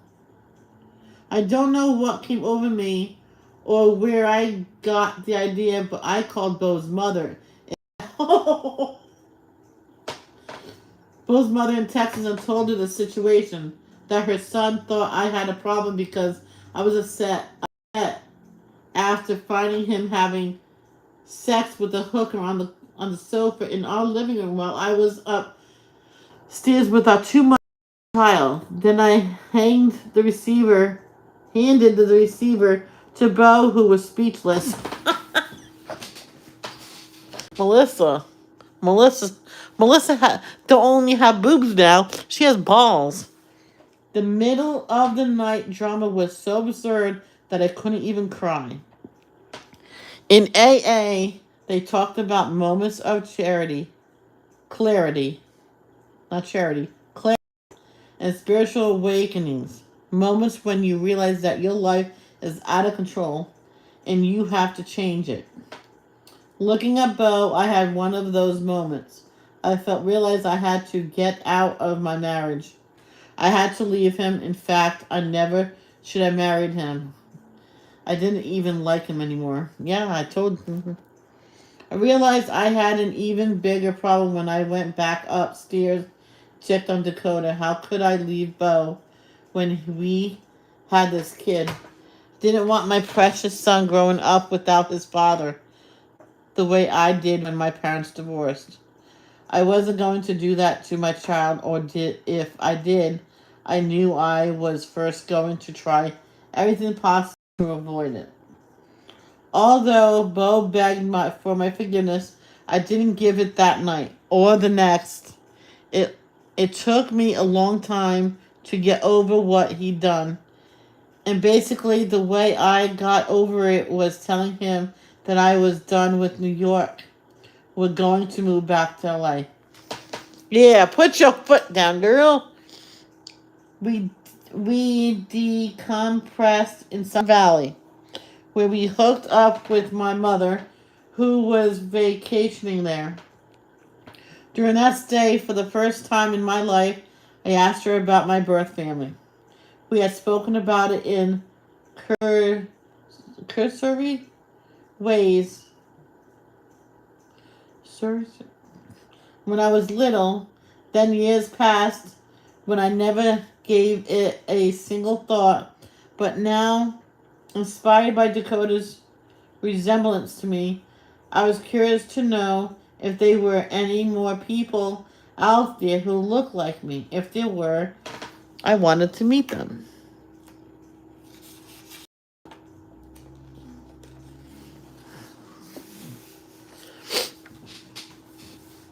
Before returning to LA, she gave me a last name for my birth father, Darlington, but professed to not know any other details. A few weeks later, after we had visited Bo's family in Texas and arrived in LA, we rented a house on one of the third streets in the Hollywood Hills.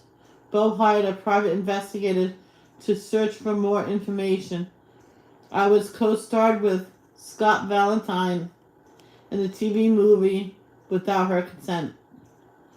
Oh, yes, that was a good movie. The last project under my production company banner, when the PI unearthed a copy of my original birth certificate. Obviously, I didn't confirmation that I existed, nor was I looking to replace my mother or memories of my father. They would always be my parents, but I had never heard any details about my arrival in the world. None of the kind of stories I would be able to tell my own child. I was eager to read that birth certificate for for myself. I discovered that my father's name was David Darlington, and my mother's name was Susan Alabaster. As for my name, Baby Girl Darlington. What kind of name was that? I tried to imagine the conversation between the nurse and my birth parents. Do you have a name for her? No, just put down Baby Girl. We don't want her. Of course, such a conversation may not have occurred. Either way, I was good with Baby Girl, my name for the first 24 hours of my life. Rob called me Baby Girl soon after we met. Hey, so he knew your name. The other nicknames people had given me over the years, including Half Pint, Mel, Merv, Smelly, Lisa, Lizard, Bunny, Mouse, Franchise, Wizzy Doo, Whisper, Gem, Fancy, Melodious, and Poops. And Baby Girl was one of the better ones.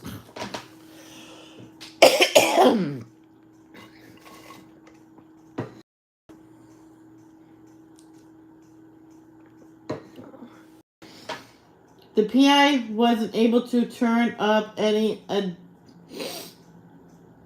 additional information on either Darlington or Alabaster, which we thought sounded like an assumed name, and we turned out to be correct. And Bo and I, on our own, called information in different parts of LA looking for David Darlington, to no available. I don't know why, but it never dawned on me to look beyond the city. After a few months of getting nowhere, we abandoned the search on all fronts. Our lives got too busy, and the PI was ridiculously expensive. However, in the back of my mind, I knew that one day, I would pick the search back up. I might not find them or get the answers I wanted, but somehow I understood that just asking the questions could be equally, if not more, beneficial. Soon after, while I shot Without Her Consent, we leased a lovely house in Sherman Oaks. Bo packed up our belongings in New York and drove them to the White House with blue shutters and a white picket fence previously owned by my pal Tracy Nelson. Oh, that's so cool. It was in the perfect condition, and we were able to move right in, along with our new nanny, Rosa, her daughter Linda, my dogs Cindy and Maggie. Oh, yay! And my cats, Sylvester and Christmas. Oh, that's cool. Soon we added a stray lab that Rosa found, named him Bronco. I don't remember if I knew how much Bo drank or if I overlooked it because that was earlier while I was working long hours on the movie. But life was pretty manageable.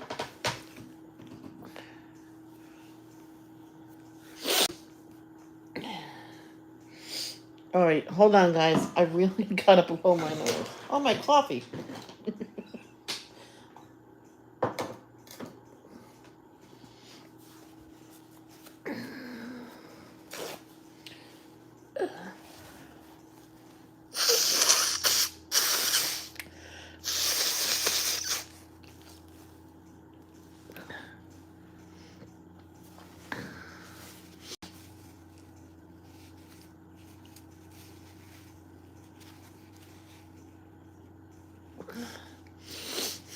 That's better.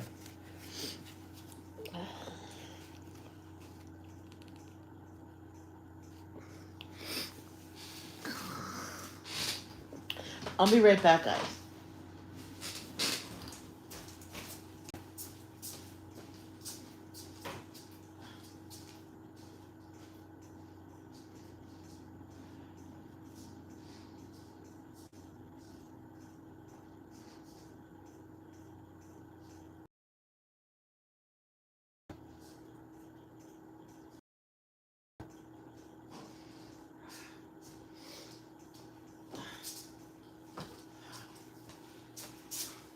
I couldn't remember if the coffee pot was off or not.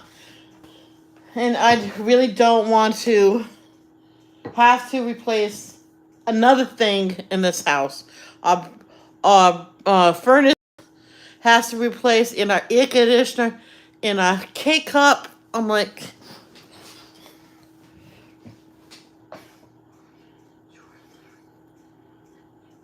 oh yay! Hi, mom.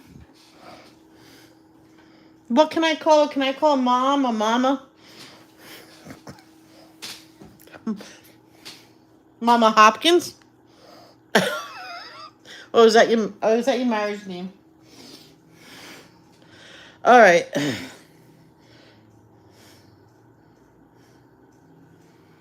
All right, I read too far ahead. All right.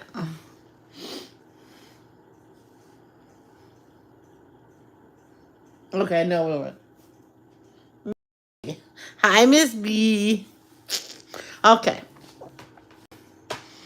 In the fall, I got ready to leave for Hong Kong. Oh, yeah, I was right there.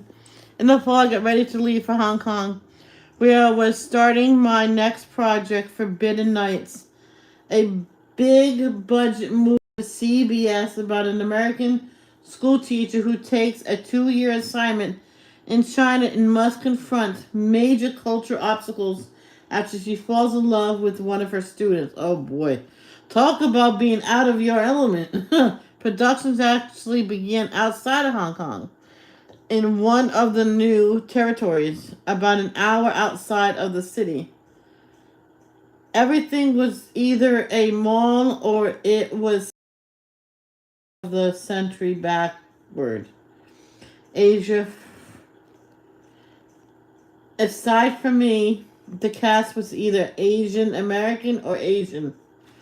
And the crew was mostly Brits and Australians. One man seemed to control everything from the equivalent to the trailers.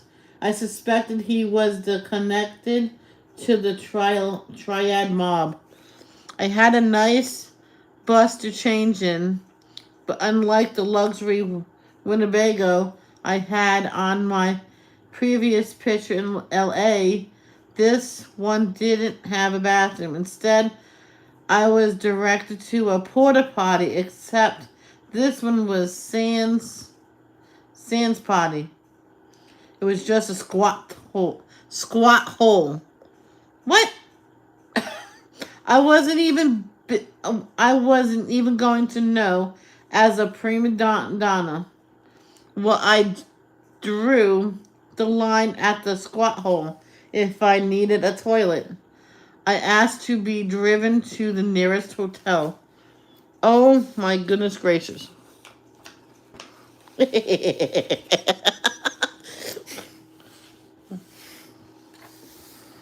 Alright. Others felt the same. Being fish out of water, the Aussies and Brits got together every night in someone's hotel room for a meeting of what someone dubbed the RPPS, the Rape, Plunder, and Pillage Society. Basically, it was the name given to the room where everyone would gather to eat, drink, not me since I was still nursing, carry on and unwind after a day of shooting, crowd control, and culture shock. They were a fun group of people who served as a social life raft, and ultimately they provide much needed support. One day we were shooting in the middle of some small town square that was doubling as Beijing. At Tiananmen Square. I know I'm pronouncing that wrong. Like others on the crew, I was dispirited from feeling isolated and adrift, lost in a foreign country where not even a Chinese takeout tastes like Chinese. Wait. Chinese takeout. Not even the Chinese takeout tasted like the Chinese takeout I was used to. All of a sudden, I looked up and saw Motley Python's Terry Jones walking toward me. I thought I was hallucinating. What would he be doing out in the middle of nowhere in China? I had always been a devoted fan of Motley Python's Flying Circus. From behind me, I heard one of the English grips shout, "Oi!" Without missing a beat.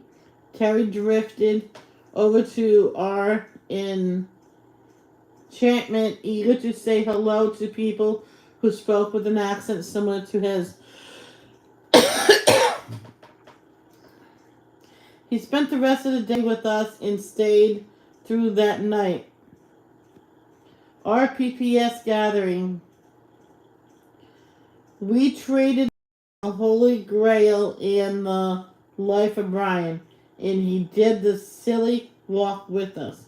One of the highlights of my life will always be in the memory of standing in the room with Terry and singing the Lumberjack song. Bo, who was on location with me, had a great deal of time on his hands, so he found a tailor who made him a new wardrobe of custom suits and shirts, complete with his name embroidered in his signature on the cuffs of the shirts. One night I was eating dinner with Rosa and Dakota when Bo returned and said he had a surprise for me. He had me close my eyes and hold out my hand. When I opened my eyes again, I saw a Chartier box in front of me.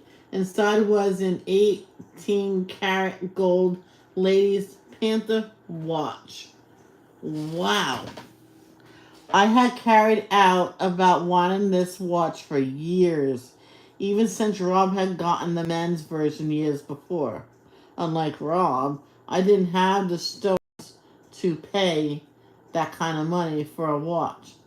I have a feeling that when Britney Spears got engaged to K Fed, she felt the same way I did at the moment. I had the watch I wanted, but I was so concerned that I had just bought myself the watch without my knowledge. Yeah. I said thank you to and let Bo know I was thrilled. The deed was done. I own the watch. But then he said, "Look what I got." He pushed up his sleeves and revealed a brand new Rolex. Although smiling, I thought, "Oh my god, I am working my ass off in a foreign country with nothing but a squat toilet. And this guy is spending the money I'm making as fast as I make it."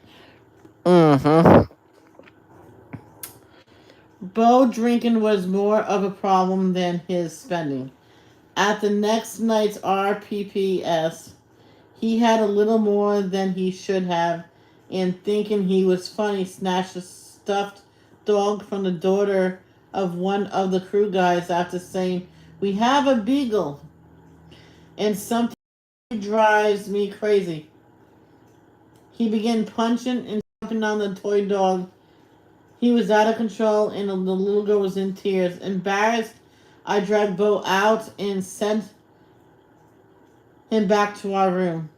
After a couple more awkward episodes, he was banned altogether from the RPPS gatherings. That's when he decided he would have his own fun, and then things really got out of control. One night I went to RPPS, hung out for a bit, went to my room. When I woke up in the morning, Bo wasn't there, nor was the blue back at the end, or was he back at the end of the day. After dinner, I went to the RPPS and asked the guys what I should do. A bunch of them who knew Hong Kong, and they would make calls and find him. That reassured me, but when I woke up the following morning, Bo still hadn't returned. At that point, I panicked.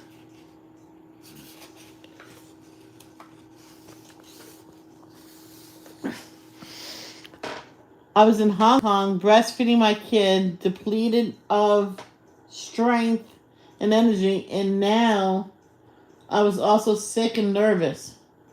I was surreal, almost like I was living in one of my Lifetime movies. When I walked back into the hotel that night after work, Bo was waiting for me. I didn't know whether to hug him or hit him. He said he had hooked up with some British sailors and ended up on a 2-day bender. Mm-hmm. Though relieved he was safe, I told him that I couldn't handle dealing with him or even worrying about him. I wanted him to go home and get sober. He broke down in tears and he said he was sorry and agreed he needed help. "I'll leave," he said. "Good. Let's get you on the next flight."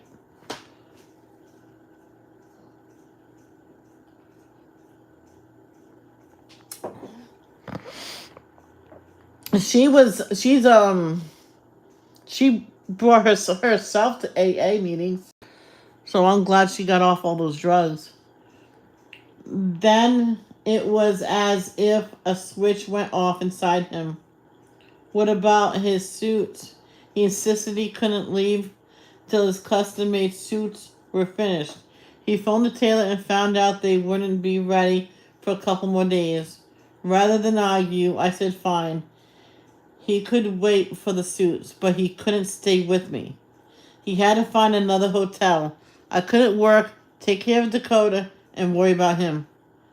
I don't blame her on that one. I felt horrible, guilty, hateful, and hurtful for sending him away, but he seemed to understand. In hindsight, I think I did the right thing. I received nothing but support from the crew that at the RPPS. A few of them generously said their wives would take turns with the baby if I needed help. Around 10 o'clock, I went back to my room and began to get ready for bed when the phone rang. It was Bo, and he was out of his mind, screaming at me. "You're not going to take my son," he says. "I know that you're planning to do, you fucking bitch." Whoa. Sorry, Miss B. But that's what it says in the book. "I know this is just the beginning of the end. You're sending me away so you can divorce me. Take everything." I don't know whether the conversation escalated or de-escalated, but Bo accused me of using him solely to father a child and swore he was going to see me dead before I take his son. He was quite graphic about it. I'm going to fucking kill you, he says. I'm going to take our son and I'm going to leave. And I'm going to leave you dying in the pool of blood. Wow. No, that's violent. Wow. I would be scared. I'd be literally petrified to even leave my baby with anybody. No offense to the nanny. Even though I knew that rage was fueled by alcohol, or maybe caused it what cause it was, I took both seriously. I called in several producers and members of the crew with whom I was close and told them what had happened. They phoned the police. They moved Dakota, Rosa, and me to a new suite and stationed guards outside the door and at the hotel's various entrances. Then, in case Bo managed to circumvent circumvent all these barriers, oh my god, our key grip, Michael Nichols, slept on the floor at foot of my bed.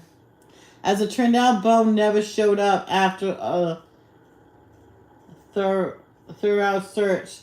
The police found him passed out in some hotel room with a large samurai sword next to him.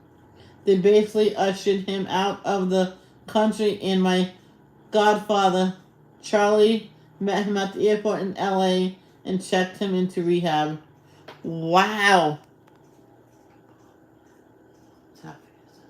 Okay, good. Somehow the tabloids, oh no, the tabloids, I hate tabloids. Somehow the tabloids got wind of the story, which I denied for months before finally admitting to a TV Guide reporter with Bo at my side that he had a tendency to lose control of himself when he drank, and that following a difficult time. I asked him to leave Hong Kong and get help. What I didn't describe was the relief I felt after he left and how that subsequently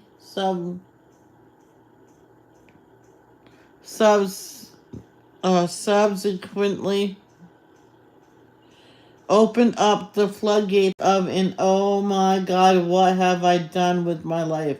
String of questions. I couldn't believe what I saw in the mirror. My hair dyed black. I had lost weight. My eyes were permanently bloodshot.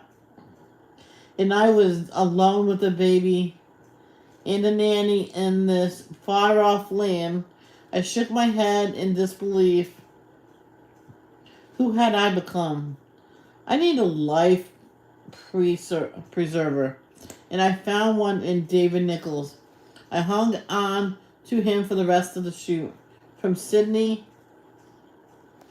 he had a sane but carefree attitude about life, and I needed a and I oh hold on. And I might have had a complete breakdown if not for his joyful, peaceful, and reassuring presence. We talked endlessly about what I was going to do when I got home. His answers were always to the point. He said, figure out what you want in life.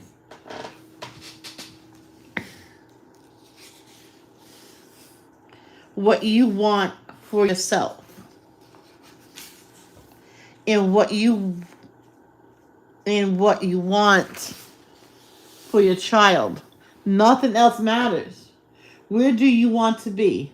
What do you want out of your marriage? What are you willing to put up with? They were all excellent points. Wait, where was I? We would sit down after work and I would write list afterless trying to figure out what I wanted.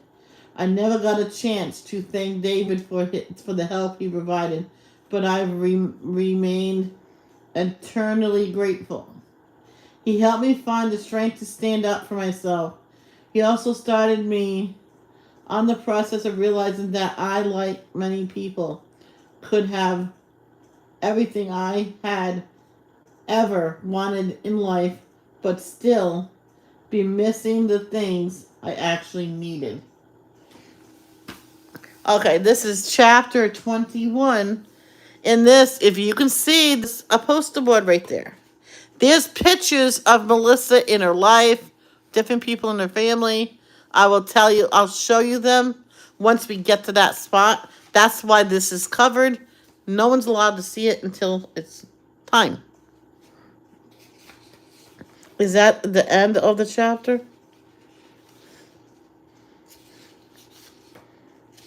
Oh, right after that is. Okay, 21. No, no, no. We're not going to do that. Bo was in rehab when I got home, and we started to see a therapist together. I also began attending all and non-meeting. What? After he finished rehab, he moved into the Oakwood apartments where he would have his encounter with, Shannon Doherty. I was convinced that most of his problems stemmed from substance abuse. And if he stayed clean and we kept doing the therapy, we could give Dakota a 2-parent home. It wasn't the best decision, but I thought for Dakota's sake, I would do what I could to put our relationship back together. It seemed to be working. We were still separated when the holidays rolled around, and I took Dakota to my mother's house for Christmas Eve. Despite my share of moments in the past when I wanted to strangle my mother, this was one of those times when her crazy zest for life and cockeyed wisdom made perfect sense to me.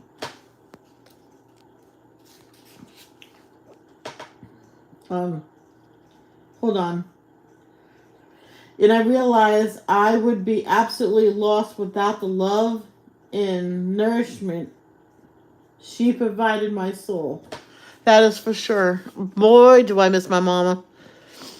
Oh. Whew. Buoyed and hopeful, I invited Bo to Christmas dinner. My whole family was there, including my grandparents, who, at my mother's insistence, agreed to be in the same room together. Really? Well, that's a miracle. Yeah, they could. Her grandparents was divorced and could not be in the same room together ever. We had a warm, wonderful night together. As Bo prepared to go back to his Oakwood apartments, I felt a swell of emotion in my heart and invited him to come after the first of the year. He was sober, wanted to try and continue down his path and make our marriage work. That May, we celebrated Dakota's first birthday while I was working on Joshua's Heart, a movie about the effects of divorce on children.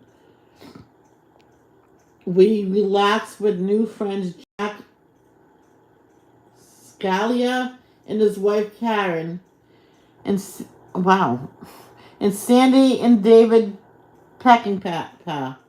Peckinpah? I have no idea. Of all whom had kids around the same age as Dakota. We went on walks together, ranging play dates through impromptu barbecues, and began the tradition of a rotating Christmas Eve dinner.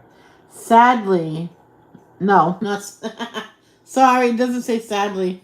Sandy and I developed a fast and intense friendship, almost like we had been connected in a previous life. To this day, she remains my best friend. Life was almost normal. I had turned into a working suburban mom. We rented a way too large, way too expensive house in Hidden Hills, an exclusive community in the West San Fernando Valley that Bo had wanted to live in ever since going to a party there years before. That house was way beyond our grasp financially, but it meant the world to Bo, and it was a fun neighborhood. Our doors were always open, and we always had house guests, mostly Bo's friends and family. I also exercised my independence in ways I never thought possible. First, I fired my longtime manager. Oh wait, I'm talking too fast. First, I fired my longtime manager, Ray Katz, and then I called my mother and told her that I was ending our contract. Splitting from Uncle Ray was scary, and breaking away from my mother was unpleasant and gut wrenching, but necessary if the two of us were going to have a good relationship. I was no longer a child. I needed to take control of my career along with my life, and that's what I did. That's what you gotta do. That you gotta leave the nest, not with the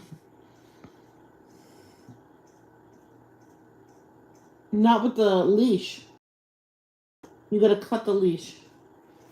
That fall, Leslie Landon got married. Like me, Leslie had grown up con- considerably since our last days on Little House. She had earned a master's in clinical physiology from Pepperdine University and practiced marriage and family counseling. I was so proud of her and her wedding to and her yeah and her wedding to Brian Matthews,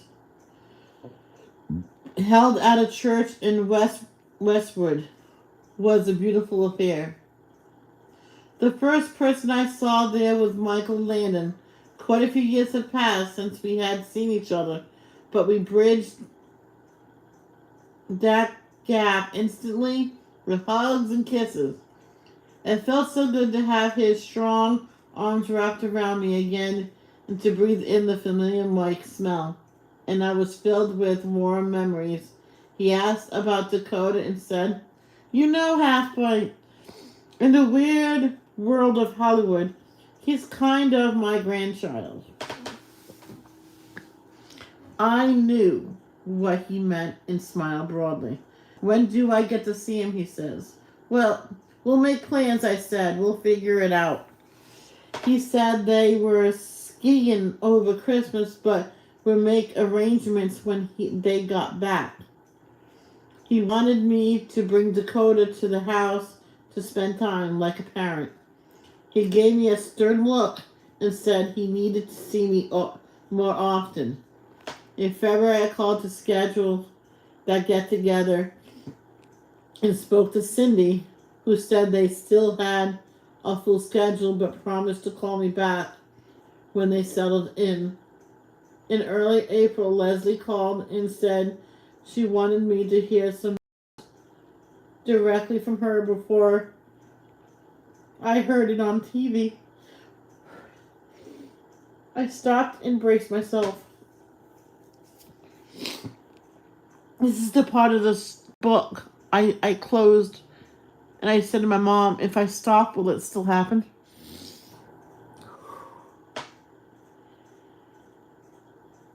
I stopped and braced myself for what I didn't know what. "Dad's got pancreatic cancer," she says. "What did you just say?" "Inoperable cancer of the pancreas and liver." I sat down. "What does this mean?" I asked. "You have to explain to me what this means."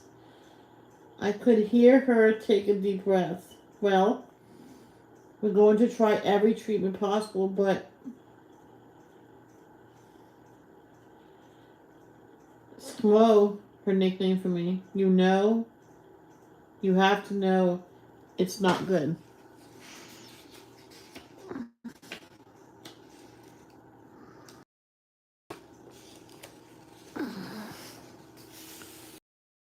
I asked. He's going to fight, she said. You know he's going to fight. A few days later, Mike invited the press to his house and revealed his illness and determined to fight it. Remember that news thing. It was so characteristic of him to deliver the news on his own terms and try to keep tabloids from printing rumors. I watched the press conference on TV. To me, he looked the same as he had at Leslie's wedding. Maybe he was a little bit thinner. If he was, it was a negligible difference. Sorry, I don't know some words. Perhaps the result of healthy eating and more exercise, which I thought might indicate he was winning his fight. Oh, hold on, guys. I had to dry my tears. Oh, yeah. Thank you. Alcoholics Anonymous. Okay. May began yet again with celebrity celebration. Dakota's birthday on the first, and mine's on the 8th.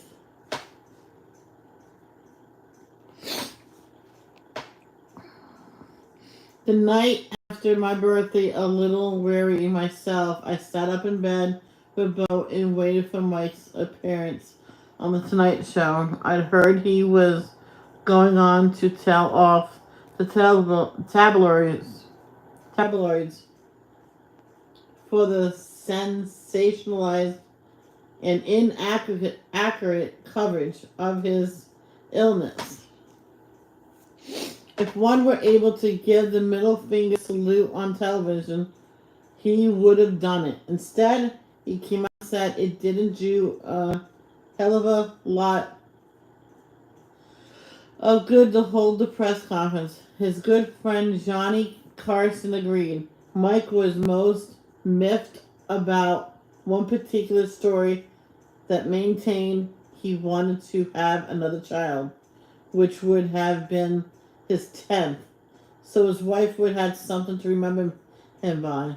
I have 9 kids, 9 dogs, 3 grandkids, one in the oven, 3 parrots, and my wife. Cindy needs something to remember me by, he said. Johnny told Mike that he looked good. I feel good, Mike said. I didn't buy it. I remember that with him on Johnny Carson. To me, he didn't look that great. He had lost a significant amount of weight since the press conference, and much more since Leslie's wedding, though. In a turquoise shirt and khaki pants, he was as handsome as always. And he ever professed to still work out.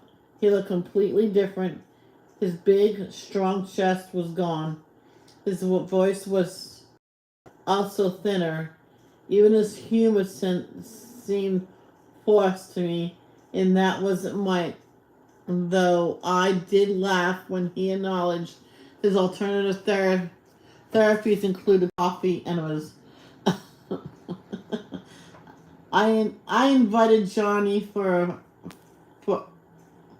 I invited Johnny over for one. He cracked, but he wanted cream and sugar, and I'm not pouring. Johnny then complimented his hair. I had my roots done yesterday, and Mike, who had been dyeing his hair since before his days on Bonanza. Seriously, that long? Wow. You're kidding, Johnny said. For this show? He said, sure. 2 blood transfusions and my roots done. I thought the most poignant moment of the show came at the end when Johnny invited his other guest, George Foreman, back after his next fight in August, and Mike said he would also come back then. I nearly burst into tears because I realized that Mike knew there was no chance he could be back then. Whatever he was doing to fight the Big C, as he called it, he knew he was going to die. I did too, and that was beyond anything I could have comprehended. As far as I was concerned, Mike was the biggest, strongest, toughest, most determined person ever. If I had done the math and counted up the cigarettes and vodka he had consumed, I would have seen it add up to liver cancer. Yep. But I had been in denial up to the point I saw him with Johnny. Then everything changed. I had not been able to say goodbye to my own father. I wasn't going to screw it up. I turned to Bo and said, I think I need to see Mike as soon as possible. Let's work it out, Bo said. Let's make sure you see him. A couple days later, I was invited, inventing excuses why I couldn't see him. I was scared. I didn't know what to say, what not to say, or how to say goodbye to this person who had played one of the most pivotal roles in my life. Hold on.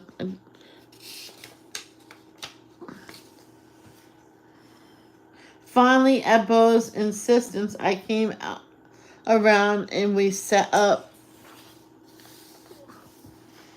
time to see Mike. Then that was repeatedly postponed as Mike either had complications requiring emergency treatments or was trying some alternative therapy. At each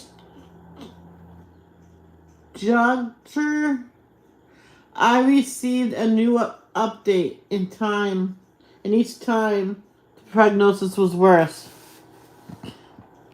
It was always variations of he's fighting, but it doesn't look good. In early June, he basically said goodbye to fans in an interview that ran on the cover of Life magazine. About a week later, he finally set up time to go out to his house, knowing he was declining. I didn't want to take away any precious moments his family could spend with him, but selfishly, I needed to see him. On the morning we were scheduled to go, I sat on the bedroom floor playing Super Mario. Bedroom floor playing Super Mario Brothers. I was like a gaming friend. Every time Bo said it was time to leave, I pleaded with him to let me get to one more level. I did of that make-believe world.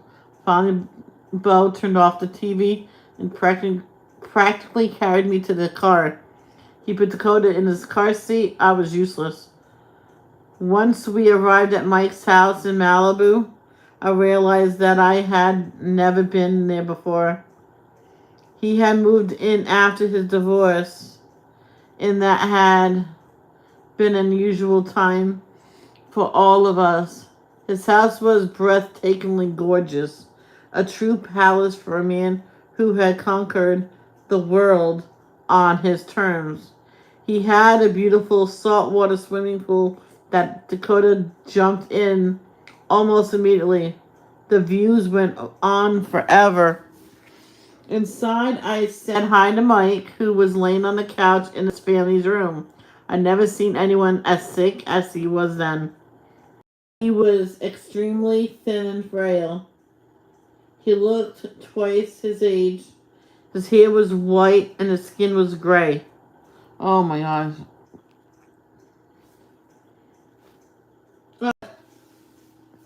Danielle, if you're listening, you might not want to listen to this.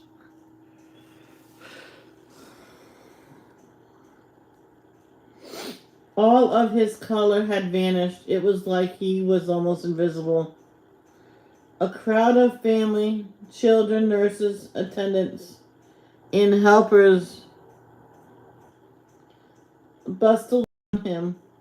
He was hooked up to drip with an assumed was morphine. I gave Cindy a basket of spa treatments. I figured the last thing she was doing was relaxing or taking care of herself, since I had heard Mike say the one thing he wanted to do was laugh. I brought a tape of my grandfather and Jerry Lewis making prank calls back in the 1960s. The entire Three Stooges collection in a fart machine. We made small talk until Bo brought Dakota in the room and put him in my arms. Dakota was now 2 and a big adventurous toddler, but he was perfectly calm as Mike pulled him close and gave him a kiss. Then someone told Dakota there was horses in the backyard.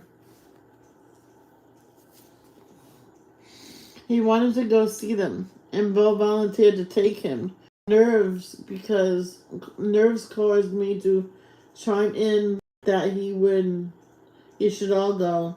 Bo gave me a look and very pointedly said, "I will take him to see the horses. You stay here." I don't know if what happened next was planned or an accident of fate, but I sat down on the coffee table next to Mike. Everyone else left the room. It was almost as if someone had said, "Let them have their time." I held his hand and pretended not to look at him. The TV was on, and both of us stared at it in silence. If he was like me, he was not just remembering, but feeling all the time we had spent together.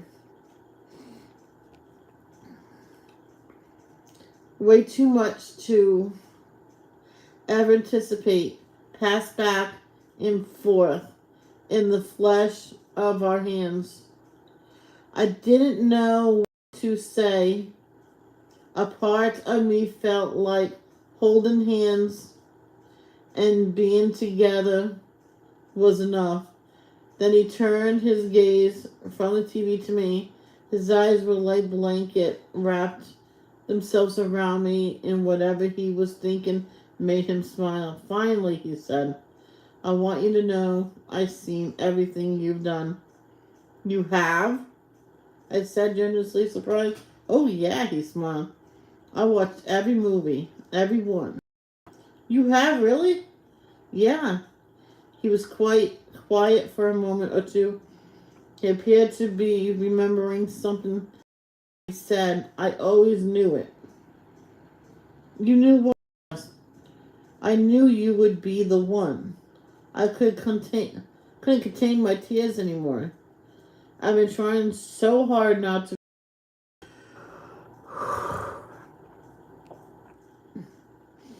But they just flowed. "No, no, no," Mike said. "We're not going to do that. We're going to finish chapter and then look at the pictures."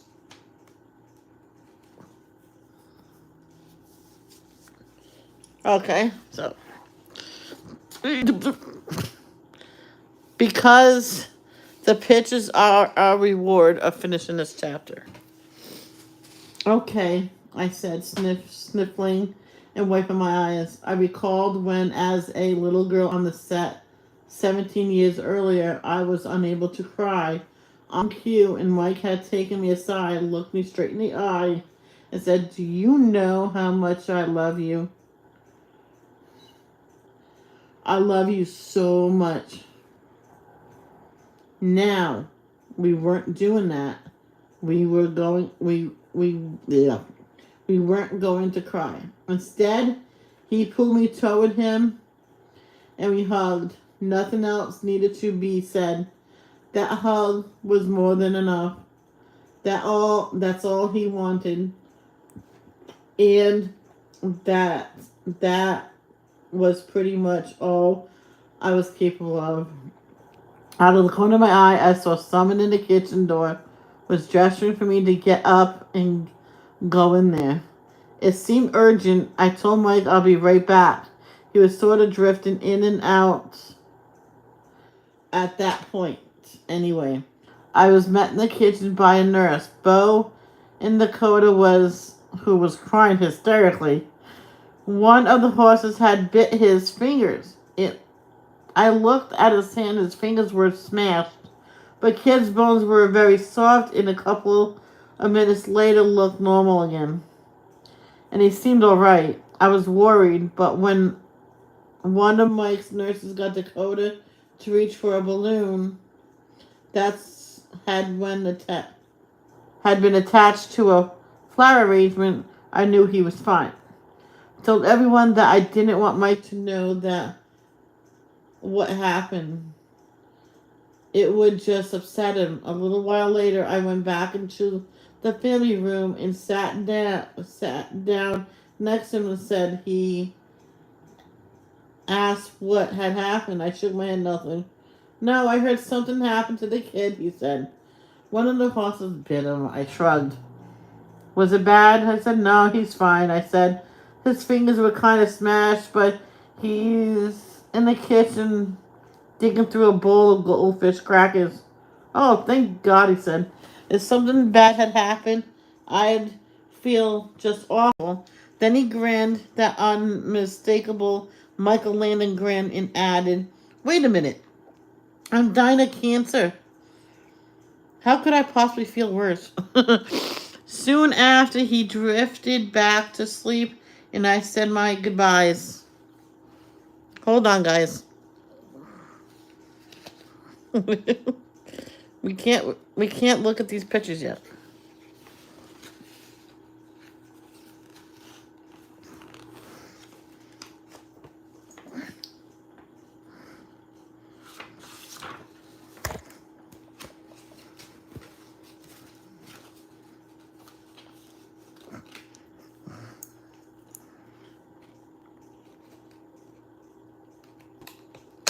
Okay.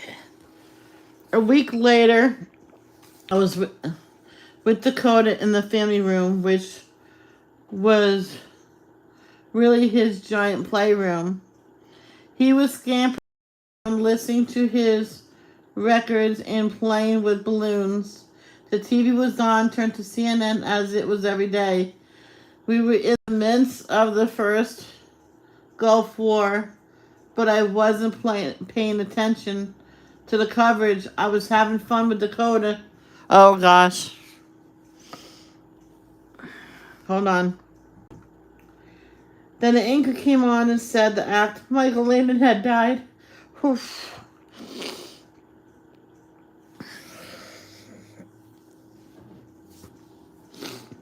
I may have screamed. I don't recall, but Belle immediately rushed into the room and asked what was wrong. I pointed to the TV screen, which was showing a retrospective of Mike's cancer career. Bo scooped up Dakota, who was crying because I was upset.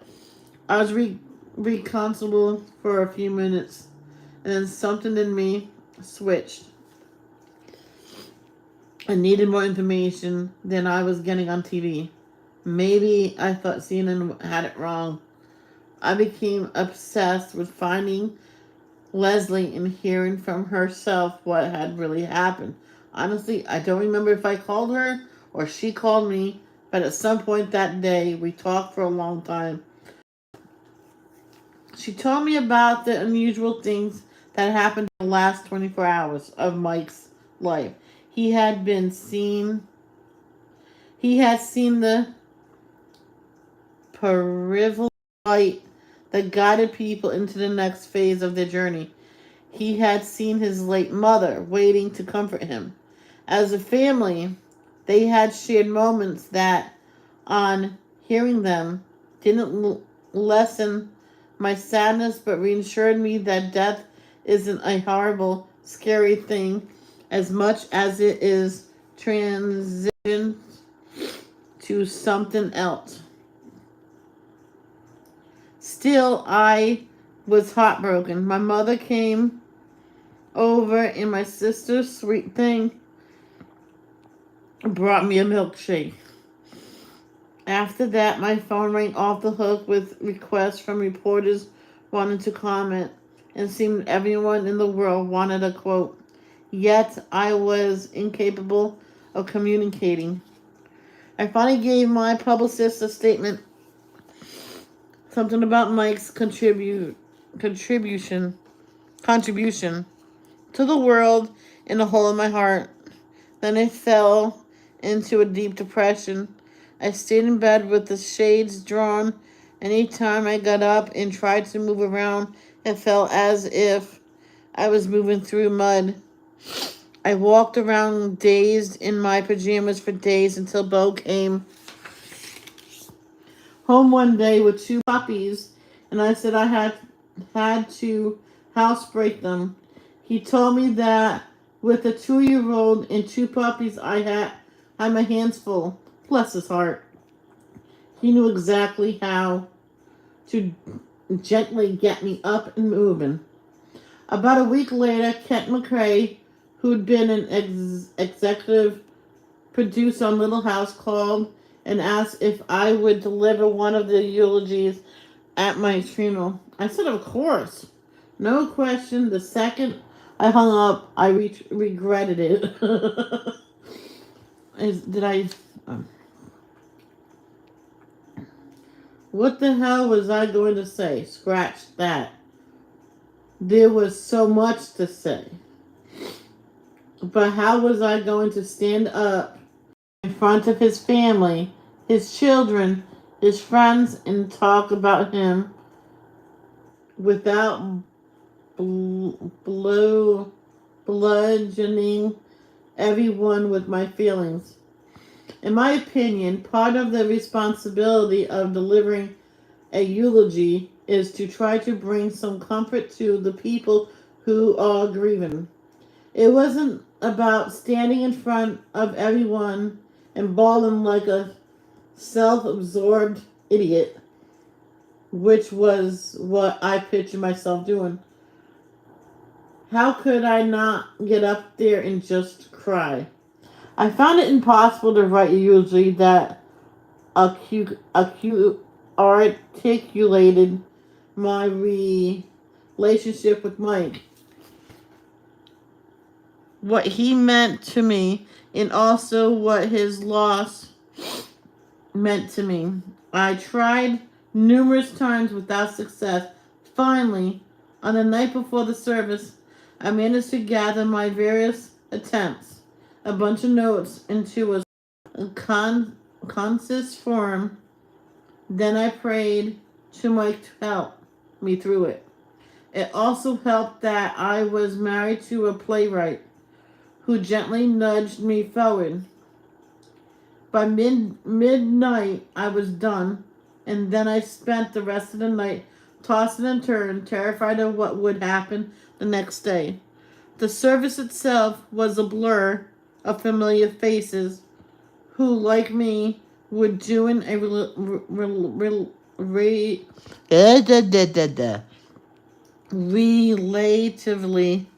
fair job of keeping their emotions in check. I saw Luke Tillman, our special effects guy, who was missing multiple fingers, which had always assumed me as a kid. Why was this guy in charge of our special effects missing fingers? I don't know. I saw Melissa Sue and Karen Grassel. Ernest Bordenine was behind me. I sat with other speakers, including Mike's business manager, Jay Eller. who recalled how after Mike was first diagnosed, he had warned Mike that he could lose his hair if he did chemotherapy. And Mike said, "Jay, don't worry. I'm rich. I'll buy a hat." Then it was my turn. Oh boy. I walked up to the platform with a huge lump in my throat and I began to read written the night before. I managed to get through my remembrance by focusing with laser like precision on two people, one on each side of the room, former President Ronald Reagan and singer Al Jarreau. Since I didn't know either one of them, I was able to deliver my eulogy without feeling an emotional connection. If I had looked at Karen, Melissa Sue, or one of Mike's kids, I would have ended up a puddle of tears. Afterwards, we made a brief stop at the post-memorial reception at the Landon's house in Malibu. I was able to spend one-on-one with Mike's family and some of the Little House cast and crew people. There was a lot of hugging and crying, but there was also a lot of laughter as we all share stories about Mike's fantastic sense of humor. It was very comforting to be around people who know Mike so well and loved him as much as I did, if not more. The rest of the year seemed to be taken up by requests for quotes to media outlets and shows during Michael Landon's tributes. Even when Bo and I were performing one of his plays at the Barn Theater in Kalamazoo, Michigan, I flew back to LA for a tribute to Mike at the Emmy Awards. That was when I ran into, oh my gosh, yes. That was when I ran into Shannon Doherty on the side of the stage. Aside from that pissing me off, I was upset that Mike never got an Emmy while he was alive. He was never even nominated. What was it that Marty Sheen had warned me about Hollywood? Yeah. Of course, Mike would have told me that stuff wasn't important, which I had learned years earlier. He had his priorities straight. I want to stop right there to remind people what Shannon Doherty did. She had a one-night stand with Bo while Bo and Melissa was separated. And at one point, Sharon Doherty, when she was a little girl on Little House on the Prairie, said to Melissa, "She wanted to be just like you." And at the Emmy Awards, they met up, and she says, and they had the conversation. Yeah.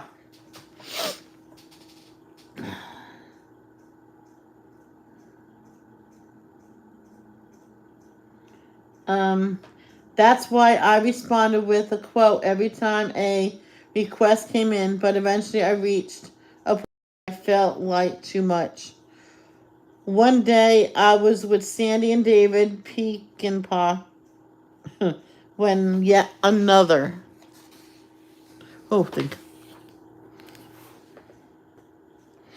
show called and asked me to talk about Mike. I wanted to turn them down, but David urged me to think otherwise. "You better do as many of these as you can," he says. "After all, Michael Landon is not going to be dead forever." I had never heard such a sick and twisted comment in my life. It made me laugh. Mike would have laughed too. Okay, let's look at these pictures that Melissa had put in this book, and I'll tell you all about them. This picture is of a Melissa.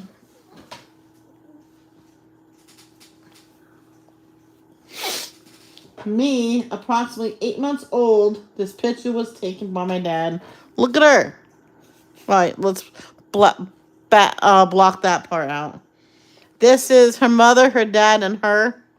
Mom, dad, and me, the fattest baby ever. And that's her.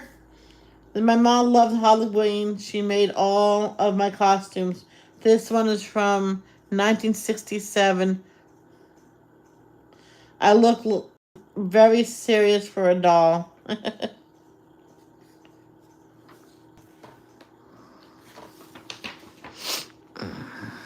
That one, it was her and William Windrum on the set of Gunsmoke. This one is back right here. That's her mother. That's Melissa. That's her brother John. Her stepsister Patrice. And that little girl right there, that's Sarah Gilbert. Look how cute she was. Right there. And yeah, it says, yeah, that's exactly what it is. My pod directing Little House in 1975. Michael Landon. Man, he was hot. Yeah. Right here is Melissa Gilbert's mother. Michael Landon's first wife, or then Lynn, then Michael Landon. And that's her grandmother. And my brother, and that's at his brother's bat mitzvah. And that is Melissa and Victor French, who played Isaiah Edwards. Okay, here,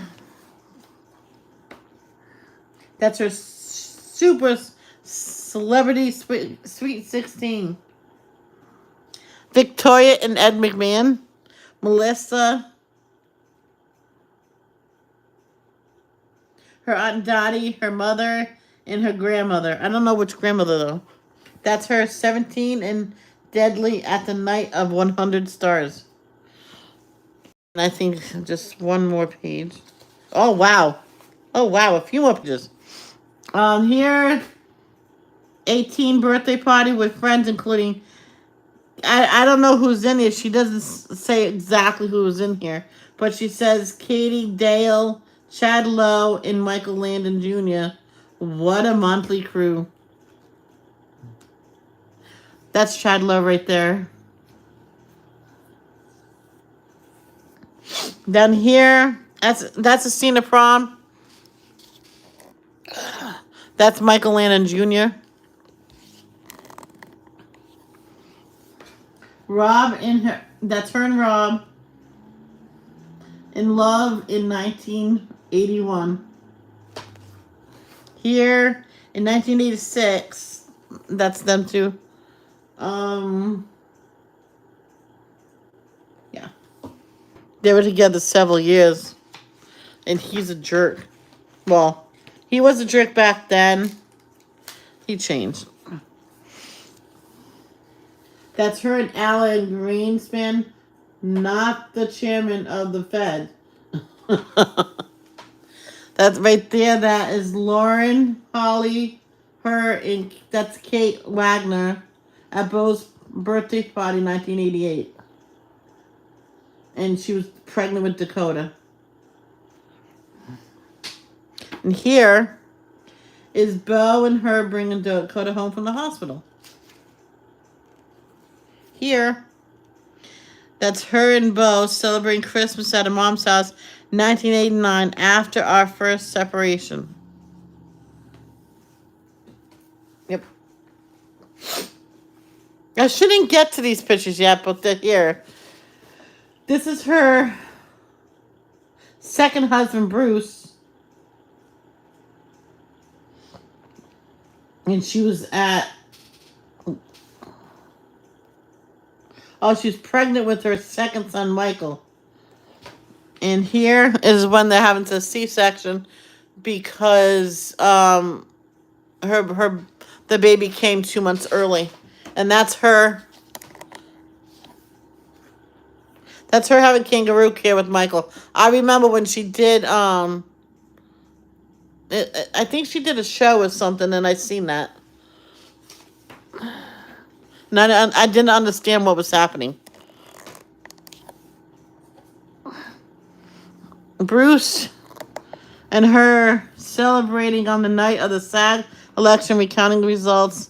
All hail the conquering her heroine. She was president. Here, Christmas. That's Bruce and the boys on Christmas 2007. From left, Lee is Bruce's son. Michael is hers. Sam is Bruce's. Dakota's hers. And Bruce, of course. And there, that is visiting Walnut Grove with the cast of Little House, the musical, and a rally silly reproduction covered wagon. Clockwise from top left. Jen. Cara. No, that's Jen Gambatese. Cara Lindsay. Kevin Massey and Melissa Gilbert. And I have to put my bookmark in because we're not reading no more today. Where's my bookmark? Oh, there you go. And that is it. I hope everybody enjoyed. Miss B, I hope you enjoyed. Mrs. Hopkins. I almost said Hawkins. I hope you enjoyed. I got to get supper. It's 5:06. Oh, boy. And I hope you guys enjoyed. I hope you share this out. Hit the like button. Comment. Turn your notification bell on. Subscribe if you haven't. Thank you. Love, don't judge. Peace out.